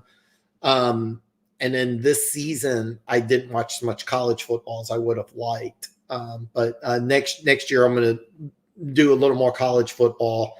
And over the next couple of weeks, I'll be doing right after the combine. I'm going to be doing tons of mock drafts. So yeah. Do you think Taylor Swift is a big negative on Kansas City? Absolutely not. I think that there's a lot. I know that you're not big on it, and there's lots of Chiefs fans and there's lots of football fans that don't like the Taylor Swift thing in Kansas City, but it's really not a big deal. I to be honest with you, I don't think it affects the Chiefs at all. It's not really a Kansas City thing at all. That's just my opinion. My boy Tim. In the offseason, do you think we pay Snead or is he off to an even bigger payday? So here's the drill. We're going to pay either Chris Jones or L'Jarius Sneed. We can't pay them both. I'd like to see Sneed and then Chris Jones, who's the bigger name. I think we'll sign somewhere else this offseason. But Sneed, it would not surprise me if he gets over $100 million. Denzel Ward broke the $100 million barrier a couple of years ago, and he's not near the player Sneed is. Sneed is going to command a big paycheck. It actually would not surprise me if the Chiefs lose both L'Jarius Sneed and Chris Jones this free agency. So, yeah. Is there a veteran wide receiver you'd like to bring in from free agency? For Kansas City, the guy's actually on the other side, and that's Brandon Ayuk, who I think, if I remember, I think they exercised the 5th-year option. He's a free agent. I would love to see Brandon Ayuk in this offense. I think he'd have a lot of fun in this offense, but I think he's going to be outside of the Chiefs' price range. I think the Chiefs, what they've been doing is the last 2 years they drafted a wide receiver in the 2nd round. I think the Chiefs like building their wide receivers up, and that's kind of what I think Kansas City does. But Brandon Ayuk, who I think is going to have a good game, is a guy I would love in an offense like Kansas City. The Kansas City general manager is Brett Veach. He was the guy who first was turned on to Patrick Mahomes, and he was kind of, a lot of people in the Chiefs organization believe that it's time for a lot of people believe in the Chiefs organization. Veach is the guy who brought Patrick Mahomes to Kansas City because he was following him very early at Texas Tech. So, I hate to give up on a guy after 3 years. It would be year 3 next year. It's not time to move on, but I think that there's a legitimate chance that he's that he's on the bubble. It sucks to cut a guy after year 3, but he's on IR. He's not going to play in the Super Bowl. There was a lot of hype about Sky Moore, but he hasn't lived up to it. Next year's going to be a big year if he's on the team, but it wouldn't surprise me if the Chiefs move on, because I think the Chiefs may do what Green Bay did and draft multiple players after the first round. It was funny. I was talking to a guy. It was funny. I was talking about Google Fiber. So I called a guy from Google Fiber. We were talking football. And he goes, Kansas City's drafting a receiver in the first round. I'm like, I don't think so. I think they're going to draft one in the second round. Look what Green Bay did. They drafted a wide receiver in rounds 2, 5, and 7, and all three of them played this year, and that had a significant impact. It wouldn't surprise me if the Chiefs do something similar and move on from Sky Moore. But yeah, Keas. I love having Keas here with me. I think we got different personalities, and he does a great job. I'm a big fan of his channel. I usually work Wednesday, so I have to listen. It's a hit and miss. So Eric Bieniemy is out at Washington. Any chance he comes back to Kansas City, or do they stick with Nagy? I would love to have Eric Bieniemy back as the running backs coach, offensive coordinator, anything. I think that he deserves a chance to be a head coach, but I don't think he will, but I would love to have him back in Kansas City. It'll be kind of interesting to see where he goes. I'll be honest, why the Raiders brought in Getsy instead of Bieniemy is kind of a question mark. So Eric Bieniemy had like a bad experience at the University of Colorado, but that's kind of the new thing. Actually, the trend is now. It started with the Boston College head coach. He left. I forget what coordinator position he's taken, or defensive back coach or something. But with the NIL kind of changing the college landscape, a guy like Eric Bieniemy, who's notoriously kind of hard on players, that approach may not fly in college, because in college you got kind of like keep your the biggest recruiting thing that you're doing, trying to keep your own guys. But Eric Bieniemy will land up as a coach somewhere. But I don't know. I would love to have him back in Kansas City, but I don't think it'll happen. It'll be interesting to see where he goes. Do you think Harrison could fall out of the top 5 to 6 to 8? He could. And the reason why is that I've seen a lot of mock drafts where quarterbacks go 1, 2, and 3. Arizona at 4 is probably where I would really have a hard time seeing Arizona pass on him at 4. But there is a possibility that Joe Alt just is a guy that you may not see. Here's the thing, though: they traded up to 6. Remember, they traded with Detroit. They traded up to 6. They got that left tackle. So I would be floored if Marvin Harrison went past 4. But if you're Arizona, another thing to think about is let's say. Let's just say you quarterbacks go 1, 2, and 3, and you really want to get maybe Penix, or is there a team that's itching for Joe Alt? Is there a team that could trade with 4? If that's the case, then absolutely. Almost every mock draft has the Chargers taking a wide receiver at 5. I don't see it. So there is a small chance right now, today. I think Arizona at 4 would be the absolute lowest he goes. But is there a chance he could fall? Yeah. And by the way, like, he could have a bad combine. He could interview poorly. I hope it doesn't happen, but he could. He could potentially, get hurt. Nobody wants to see that. I mean, if you're somebody out there and you're like, oh, I hope this guy gets hurt, this isn't the channel for it. I always say I always welcome everybody, but like, if you really want a kid to get hurt, I just, that's not, no. But I'm right now today, Marvin Harrison's floor is 4, and that's the Arizona. So. Key says, I don't think it would be good for Bieniemy to come back to Kansas City. But if he's fine not ever being a head coach, maybe after Kansas City, if Andy retires, I guess many Chiefs fans are ready to move on from Nagy. By the way, yeah, I think Matt Nagy could potentially return as an NFL head coach, but I think that he would have to reinvent the Chiefs offense after just fallen apart this year statistically. Now the Chiefs are doing some things different. If the Chiefs go back to being like next year, if they score 35 points a game, and there's no good candidates out there, but look at the guys that are available. You got Belichick, you got Vrabel, Ben Johnson. So Matt Nagy could come back as a head coach. It's unlikely. So I think Kansas City needs to sign Snead and let Jones walk. You can get a good defensive tackle at Kansas City's first-round pick or in the second if Kansas City trades down. They could get a second-round pick. Absolutely. Absolutely. Matter of fact, I saw a mock draft that had Kinsey taking the defensive tackle of Florida State. I haven't watched too much of them.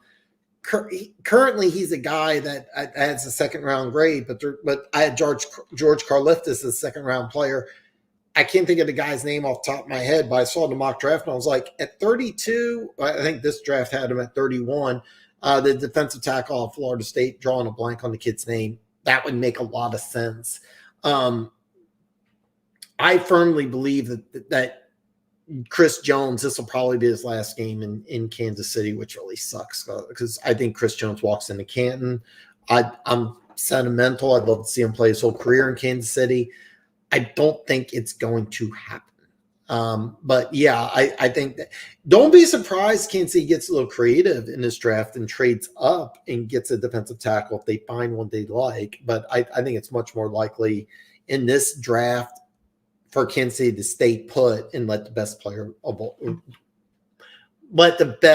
drop to them. And there's going to be some guys in this draft that drops. Alex Smith came out the other day talking about exactly. Yeah, that I really, really, really believe that Green Bay did the right thing in the draft and had a fantastic draft. They're both tight ends. Neither one of them were healthy the whole year, but both of them contributed and looked like studs. They got a tight end in the second round, in the third round. They got a wide receiver in rounds 2, 5, and 7. So they got 5 skill position players. All 5 of them contributed. And I would love to see Kansas City do something like that. And I mentioned this kid's name, Braylon Allen, running back out of Wisconsin. I would love to see that kid in the Chiefs uniform replace CEH because I think he's like a natural. I'm curious what he comes at combine at because I think he played at like 245, 250. I think he's going to come into the combine lighter and try to be faster. But Braylon Allen's a kid I got a massive man crush on. And honestly, he could be around when the Chiefs pick again at 63 or 64. So, yeah, Keas just nailed it today. He just nailed it. One day when Gooch owns his own chain and Aaron and I are working with him, we'll finally be able to concentrate. I know the feeling, man. I've been trying to concentrate just on the channel and just do YouTube, but I think life happens. So, yeah. The enemy can be Iowa. Like Dan. Jim Harbaugh was tough on players in college. Yeah, it was. Jim Harbaugh was tough, but Jim Harbaugh was really loved by everybody. Eric Bieniemy is not a guy everybody loved. He got into it. There's a clip of him. I think it was a playoff game. Travis Kelce actually pushed Bieniemy. Bieniemy and Mahomes got into it a lot. There was some rumors that Kansas City, a lot of players were pushing Eric Bieniemy out the door. Ron Rivera was public that several players complained about Eric Bieniemy's style while in Washington, and Ron Rivera was like, "Hey, man, we got to do better. Just toughen up." And that's what he said publicly, but privately, you don't really know what happens. It's a little different. Eric Bieniemy also had a weird incident with a female while at the University of Colorado, and I don't remember if he was kicked out of the whole university or just the stadium for 1 year, but it resulted in a 1-year ban. And that's something.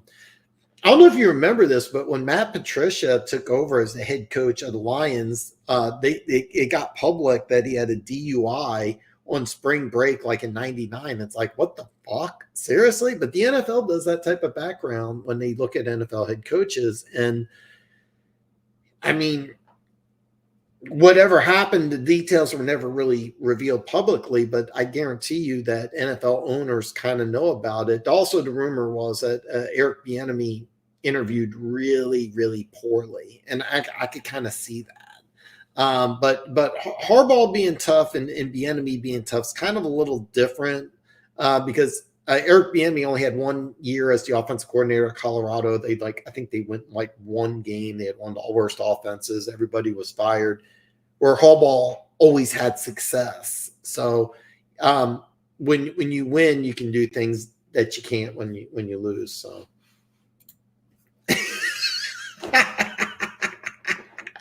Imagine living in a world where Iowa scores points. Yeah, it's funny because I would love to watch more college football, and I love watching Iowa, but like if they score a lot of points, it's just, I don't ever remember a game where Iowa just like had this offensive explosion. If they had just the middle of the pack offense with that defense, they would be a 10-win team every year. 10-win team every year. Do you think Murray's the long-term answer for the Cards, or should they trade him when they can? Well, they actually can't. They actually can't. The way the contract's set up, I'm going to try to get earlier. I got Homeland and Corey used to come on the show, but Corey's a big Cardinals fan. One of the things me and Corey bonded about, the Red Sea, was that he was a guy that me and him both agreed that the Cardinals shouldn't take Kyler Murray number one, and it looks like we were both wrong, hindsight. But we were not high on Kyler Murray. So the way the contract's set up, you almost can't move on from him. But it'll be interesting to see what happens. I think he is the long-term answer, believe it or not. I really do. The question is going to be, can he stay healthy? Because that injury was bad, but he came back and he looked pretty good. I mean, he really did. He looked really good. Denver Gator, what's our biggest need in the draft? Denver Gator says quarterback, interior defensive line, and corner, and a top-tier wide receiver. It's funny. I'm looking at the draft right now, and this is going to be such a fun draft because it's funny because Minnesota at 11, Denver at 12, Raiders at 13, Saints at 14. All four of these teams could legitimately try to trade up for a quarterback. And then the Jets at 10, could they draft a quarterback? Maybe. And then Atlanta at 8 needs a quarterback. The Giants at 6, I don't know, but I've never been really high on Daniel Jones, and I had a guy just all off season like, you're a Daniel Jones hater, and it's like, dude, your best season he threw for 3,200 yards. Like, you got to do more. And then he was hurt this year after they gave him that money. So you have a question there. And then I think when it comes down to it, Chicago's going to stay with Justin Fields, but you can make an argument 1, 2, and 3 could all take quarterbacks. So yeah. There's a lot of rumors, and I hate all of them. Oh God, the Brad Banks days. Oh God, Dallas Clark, Bob Sanders. I remember Robert Gallery, a great pro prospect, kind of a bust when you're the number 2 pick overall, but God, he was so good at Iowa. The Robert Gallery, he went number 2 overall in the draft, and at Iowa was as good of a left tackle as you can get. Once they switched him to guard, he started playing pretty well. Wasn't a NFL stud left tackle. Okay, pretty good guard though. Pretty good guard. Bob Sanders, God, that the year the Colts won the Super Bowl, Bob Sanders, Dallas Clark was really good. Tony Moiaki, remember him? Do you think the Cards should Joe Alt Joe Alt to me is easily left tackle number one. I think Joe Alt. I remember his dad, and he's just as good, if not better. And his dad was a stud for the Chiefs for a long time. So maybe it's because I really liked his dad. But you traded up in last year's draft. The draft is Paris Johnson. I drew a blank on his name. I think that what you do is I think at 4, if Marvin Harrison's available, you draft him. The way I see the draft going is Washington, Chicago are just going to flip. Washington's going to take Caleb Williams. Chicago at 2 is going to take Marvin Harrison Jr. New England at 3. If Bill Belichick was there, I think that they would go Joe Alt. I think management's going to force New England to draft a quarterback at 3. And then Arizona at 4 could probably go Joe Alt. But I think what they'll do is draft Rome Odunze. So, and that's kind of the way I see the draft right now. Nothing's could change though. So they've always had a great defense, a great offensive line, great running game, great tight ends. Issues always been about the quarterback, wide receiver, offensive coordinator. Yeah, God, I think you're right. Brad Banks might have been like the last decent. Anyway, I remember. Yeah, he was a Heisman candidate. Like the last good quarter. It's been so long since they've had a good quarterback, but oh God. Oh yeah, Nick Kading. Yeah, he did not work out. Yeah. Yeah, Brad Banks was really good. He was a lot of fun. He was a lot of fun to watch. I actually remember Brad Banks. So do you think Las Vegas should draft a wide receiver or offensive tackle and just roll with O'Connell? Okay. Before when they brought in originally, remember they brought in Cliff Kingsbury. I thought that would have been great with O'Connell. And then at 13, you could take either a left tackle or a wide receiver, or you can go with a defensive tackle. Now that you got Luke Getsy, who's coming from Chicago, I think you have to draft a quarterback. I really do. And you pick at 13, so you have to trade up. And by the way, trading up is going to be a popular theme because that's what Houston did. And they went from a team that won, what was it, 3 games? They won 3 games last year to winning a playoff game thanks to trading up. And I guarantee you there's going to be some team, and I'm looking at Minnesota at 11, Denver at 12, Raiders at 13, Saints at 14. They're going to say, you know what? Let's follow this Houston blueprint. Let's trade up. Let's give somebody a bunch of picks in next year's draft, and let's go and get our studs. Let's go ahead and get our studs. And I can see the Raiders being one of those guys that says, hey, let's trade up. Let's get a quarterback. And by the way, I think Nix and Penix would have to be a fit because both those guys can run. So Keas, man, thanks for staying in the chat. And thanks again for coming on, man. It means a lot here. Oh, God, Chad Greenway was so good. But yeah, I think you have to get a quarterback. And I'm looking at Bo Nix and Penix. And the problem is that Denver at 12 could draft either one of those guys. Atlanta at 8 may have to draft one of those guys. But yeah, Sanders' nickname was Sova because when he hits you, it's over. I forgot. Oh, God, I love Bob Sanders. Do you think the Bears will trade up from the 9th pick to the top 5 like Houston did? The only way I really see that is that if they fall in love with Joe Alt and Joe Alt's there at 5. And I could see that happening. And I think the Chargers are not going to pick at 5 when everything's said and done. So the way that I have the draft going, Joe Alt at 5 could be available, and the Bears might say, hey, look, we traded down from 1 to 2, and what they get, who knows. Now, keep in mind the Bears don't have a second-round pick in the draft because they traded for Montez Sweat. So you have to give up a next year's pick, which I don't think they want to do. Is it possible, especially with Joe Alt, because you could plug and play Joe Alt anywhere on that offensive line. When I say anywhere, he really needs to be a starting left tackle.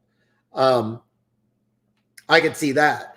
I could also see a weird situation where the Chargers draft Joe Alt and make him the starting right tackle opposite Slater. But I think that if I'm the Chargers, I really, really, really, really think that they trade down.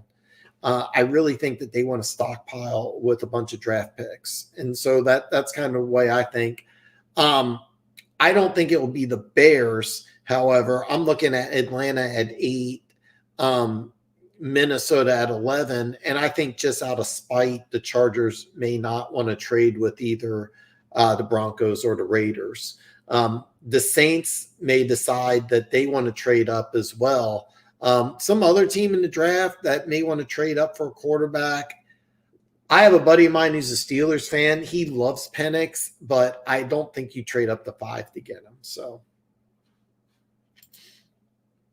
I think both these guys under Luke Getsy would be a good fit. So the Keys, have a good night. Hope the wife doesn't punish you too.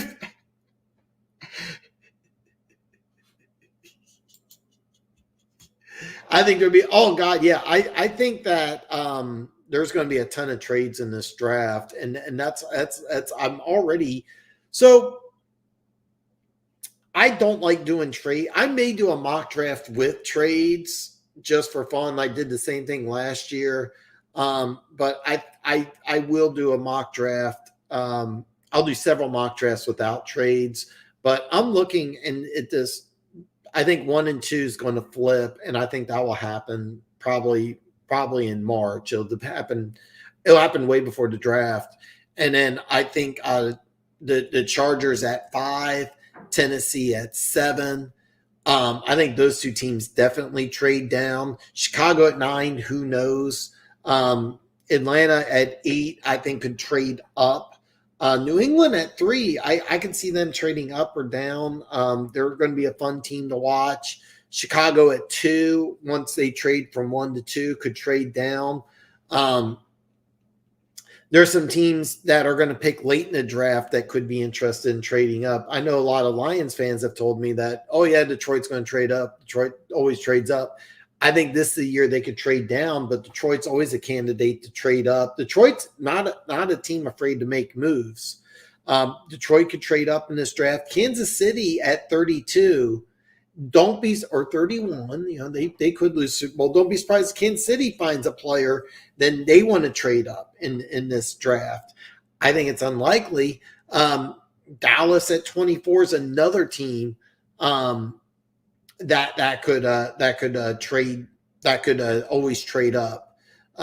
There's a lot of trades that could happen. I think there's going to be a ton of trades in the first round. I think there'll be more than there was last year. I think there's going to be a lot of movement in this year's draft. It's going to be a fun draft. Do you think Brock Bowers, the tight end he's the tight end out of Georgia, by the way, goes top 10 or we fall in the draft? I've seen a lot of mock drafts where he goes either 5 to the Chargers or 7 to the Titans. And the answer is, I think he's going to fall. Now, we're going to have to wait and see what he does at the combine, but I don't think he's going to be that freak athlete that people were expecting. Remember, he got banged up a little bit. Remember, Kyle Pitts ran that 4.41, and a lot of people think you're going to see that. I don't think we're going to see that. I really think that we're going to see I think he's going to be kind of smaller than people think. If he drops anything at any one of those receiver drills, if he participates, then his stock's going to fall. I don't think he goes top 10 myself, but we'll have to wait till the combine, because if he runs well and he tests well, then the top 10 is definitely a possibility. Almost every mock draft has him going 5 or 7. I don't think he's going to go that high right now. it's really going to come down to the combine. And remember, he got injured and was missed a few games. Teams are going to look at that as well. So Dallas will get a running back. I'm by the way, like they were talking about this on NFL Live. Derrick Henry lives in Dallas. Derrick Henry works out in Dallas. Derrick Henry spends every offseason in Dallas. He's a free agent. I think it's highly unlikely he stays in Tennessee. And I think Derrick Henry fits perfectly in Dallas. And so that's kind of what I see. And I think Dallas, it was really obvious that Pollard's on every down back. I don't know why they tried that. But I think like Derrick Henry here's the thing, like Pollard needs to get the majority of the carries if they brought in Derrick Henry. But Derrick Henry's the guy 3rd and 1, 4th and 1 on the goal line. Like I want Pollard having 1,000 yards, but I want Derrick Henry having 15 touchdowns.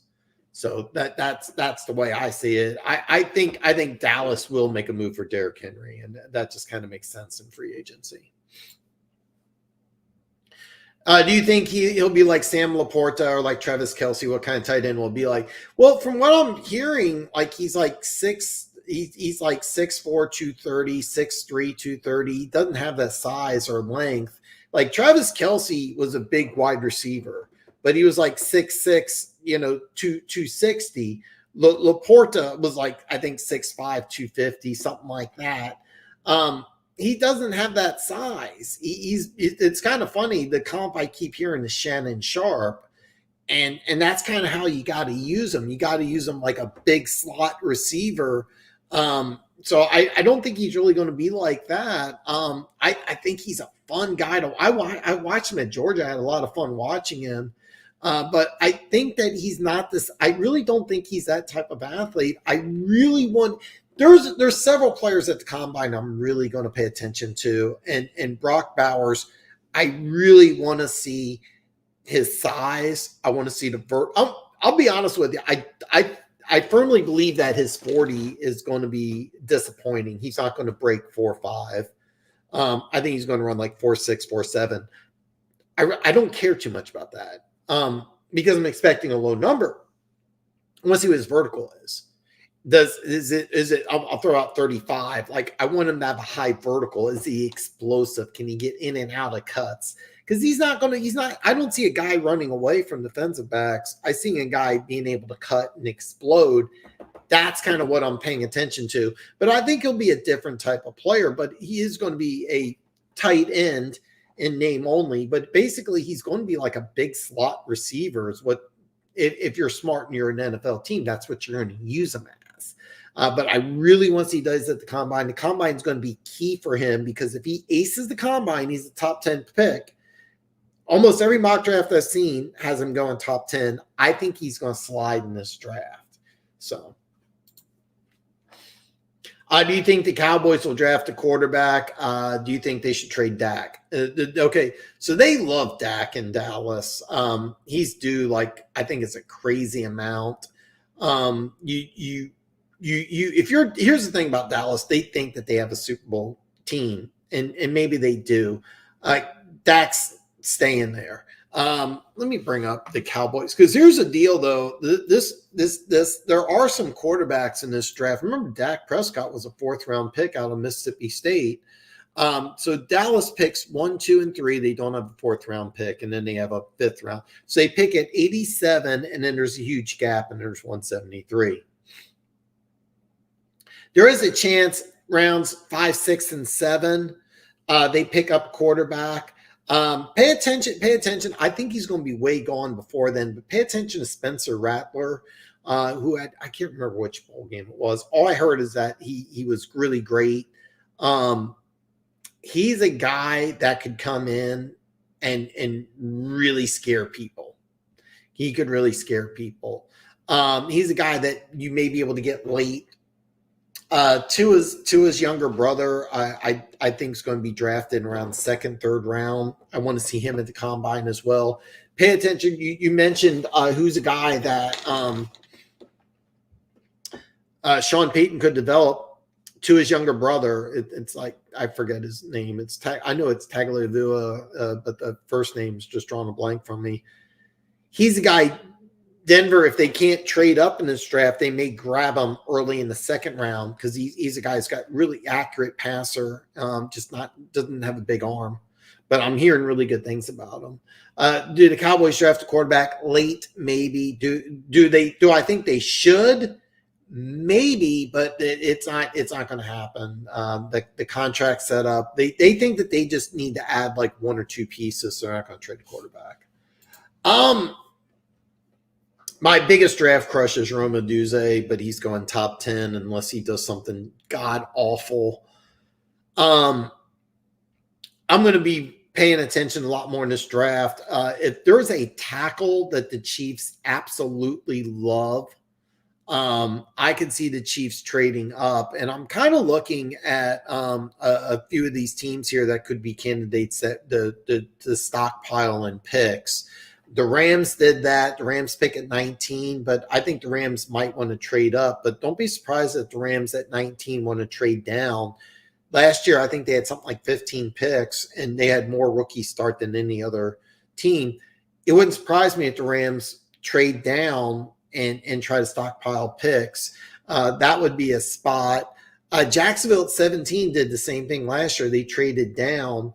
I don't think that they want to trade with Kansas City, though, but don't be surprised. Pittsburgh's another team that likes to trade down. It wouldn't surprise me if Pittsburgh wants to trade down.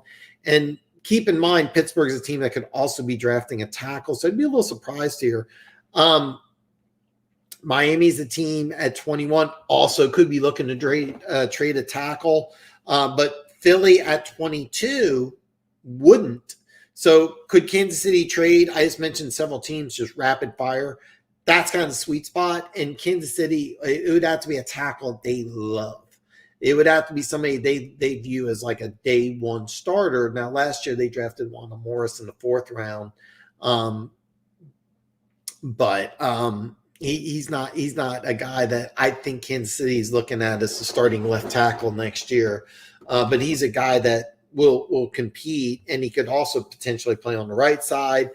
He's also a guy the Chiefs may want to consider playing at guard because Trey Smith's a guy that they may have to sign to a contract. So it's going to be interesting to see what happens. But I'm thinking somewhere in the offensive line. A lot of Chiefs fans are saying wide receiver. I was talking to a Chiefs fan today, and he's like, Chiefs drafting wide receiver round one. I'm like, no, look what they did. 2 years ago, Sky Moore in second round. Last year, Rashee Rice second round. The Chiefs will draft a receiver somewhere between rounds 2 and 5. I think this year they may go multiple, but in the first round, I think they go defense. If there's a left tackle that they like, I named several teams starting at 17, but you have to find trade candidates, so it'll be interesting. It's a great question. I should know that. I don't off the top of my head. I really don't off the top of my head, and I apologize because I normally have a much better grasp on what's going on with the move, and unfortunately, I've had a lot more going on. There's some other stuff I got going on as well. I haven't told you guys yet, but right now they don't have one. I just confirmed that. So I think they're going to interview some people. So, well, Rattler really when he left Oklahoma, he took over at South Carolina. A lot of people thought he'd have like a 5th, 6th, maybe undrafted grade. But in the bowl games, his stock's really gone up. Most people think that he's a guy that could potentially now go in the 2nd and 3rd round. He's a guy that might slide in the draft. I want to see what he does at the combine, but he's a guy that may slide in the draft. He's also a guy that may skyrocket in the draft and go in the second round. I'm going to wait and see, but I remember watching him in Oklahoma, and people were talking about him being the number one pick in the draft. I remember thinking to myself, there's nothing about this guy that looks like he's got a first round talent.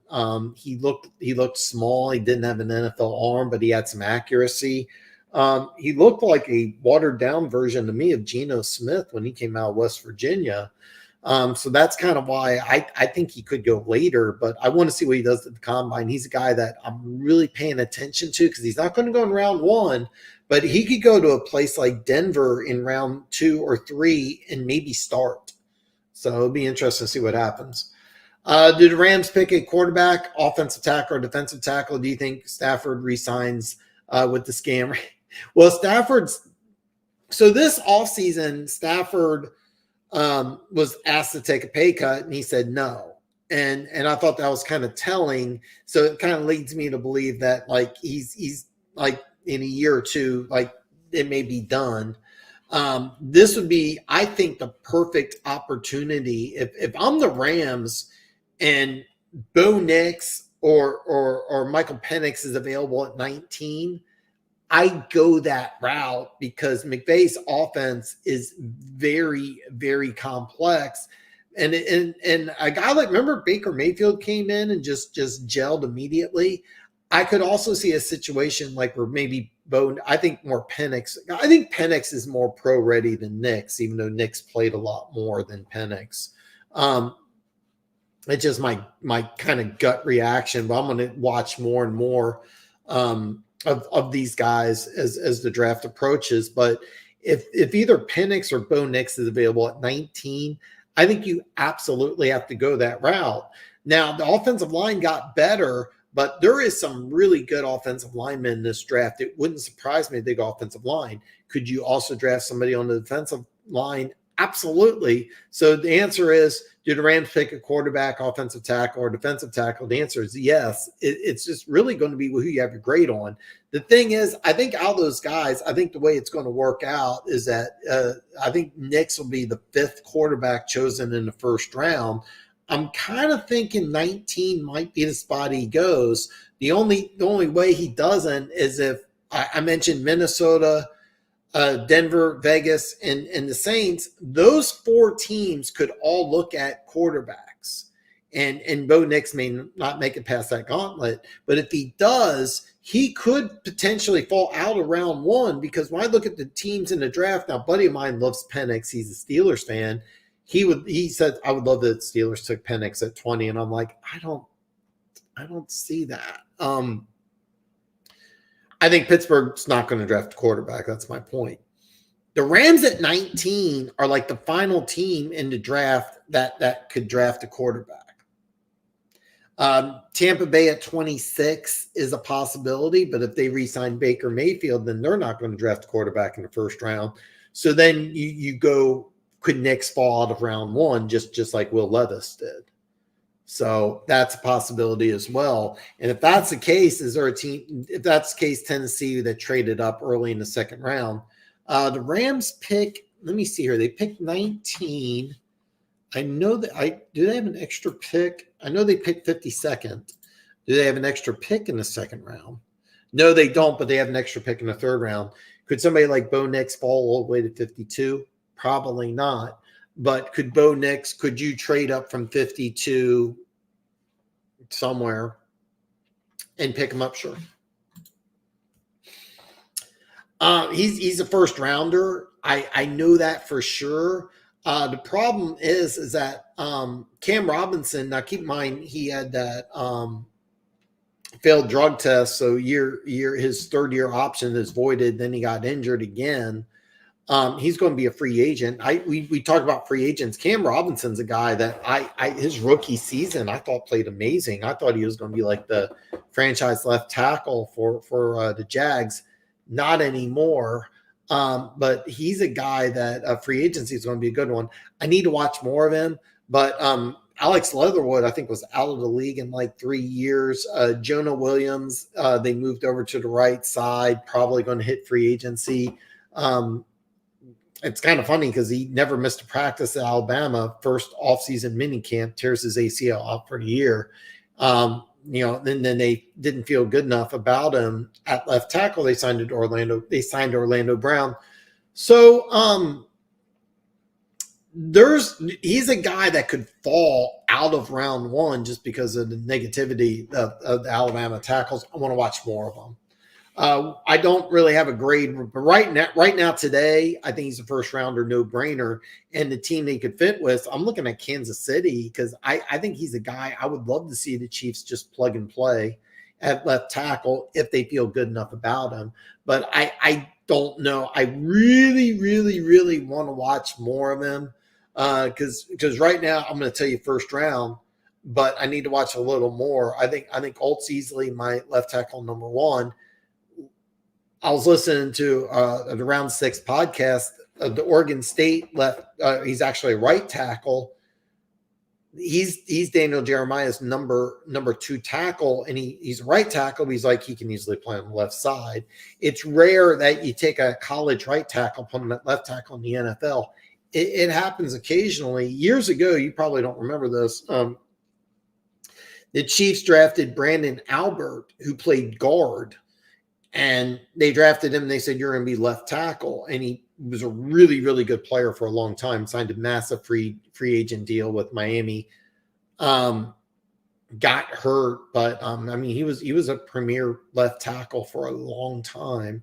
But he was a guard. The left tackle was he ended up being a first round pick from Baltimore. I'm drawing a blank on his name.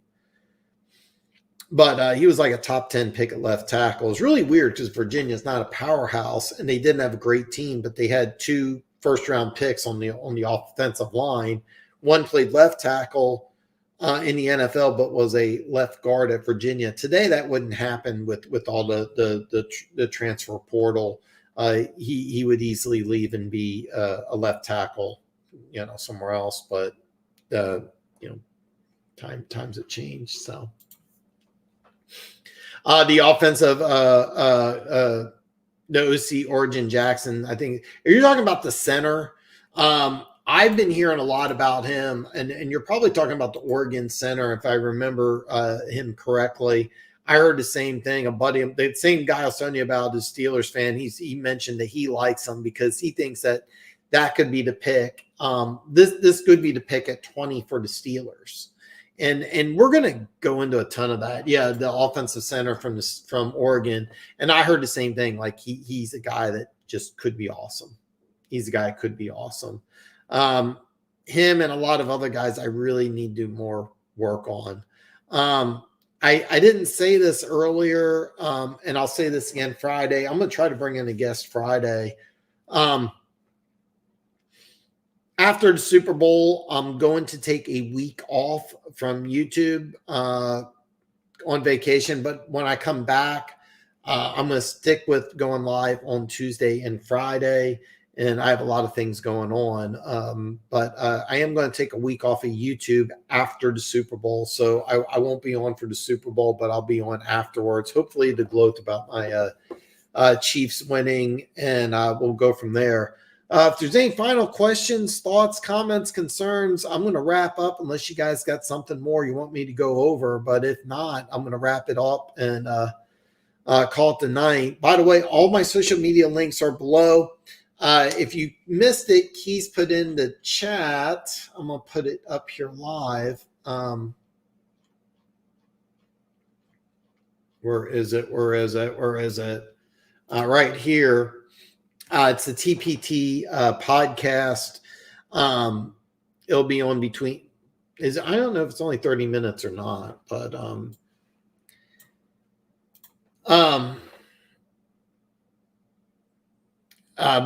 be on. Check it out. I may go back to one. I'm going to do 2 a week, and the reason why I'm going to do 2 a week is I got some. I'm going to go over how I do my plus minus for the NFL teams, and I'm going to break those down a little more. I've never done this before, but I kind of want to show you guys kind of my thought process. But I may start doing just Friday during the off season. But right now, I'm going to go Tuesday and Friday for right now. That could change, but I am going to take 1 week off after the Super Bowl, and then I'll be back live Tuesday and Friday for right now. And then after the combine, I will be doing a weekly mock draft. And I am going to try to get a guest for Friday, but we'll have to wait and see what happens. So no promises about the guest, but I'm going to do my best. By the way, all my social media is below. Check out Keas tomorrow. He's doing 2 shows, so he's going to be DP'd tomorrow. And guys, I'm out. Follow me on social media if you haven't already, and I'll see you back on Friday.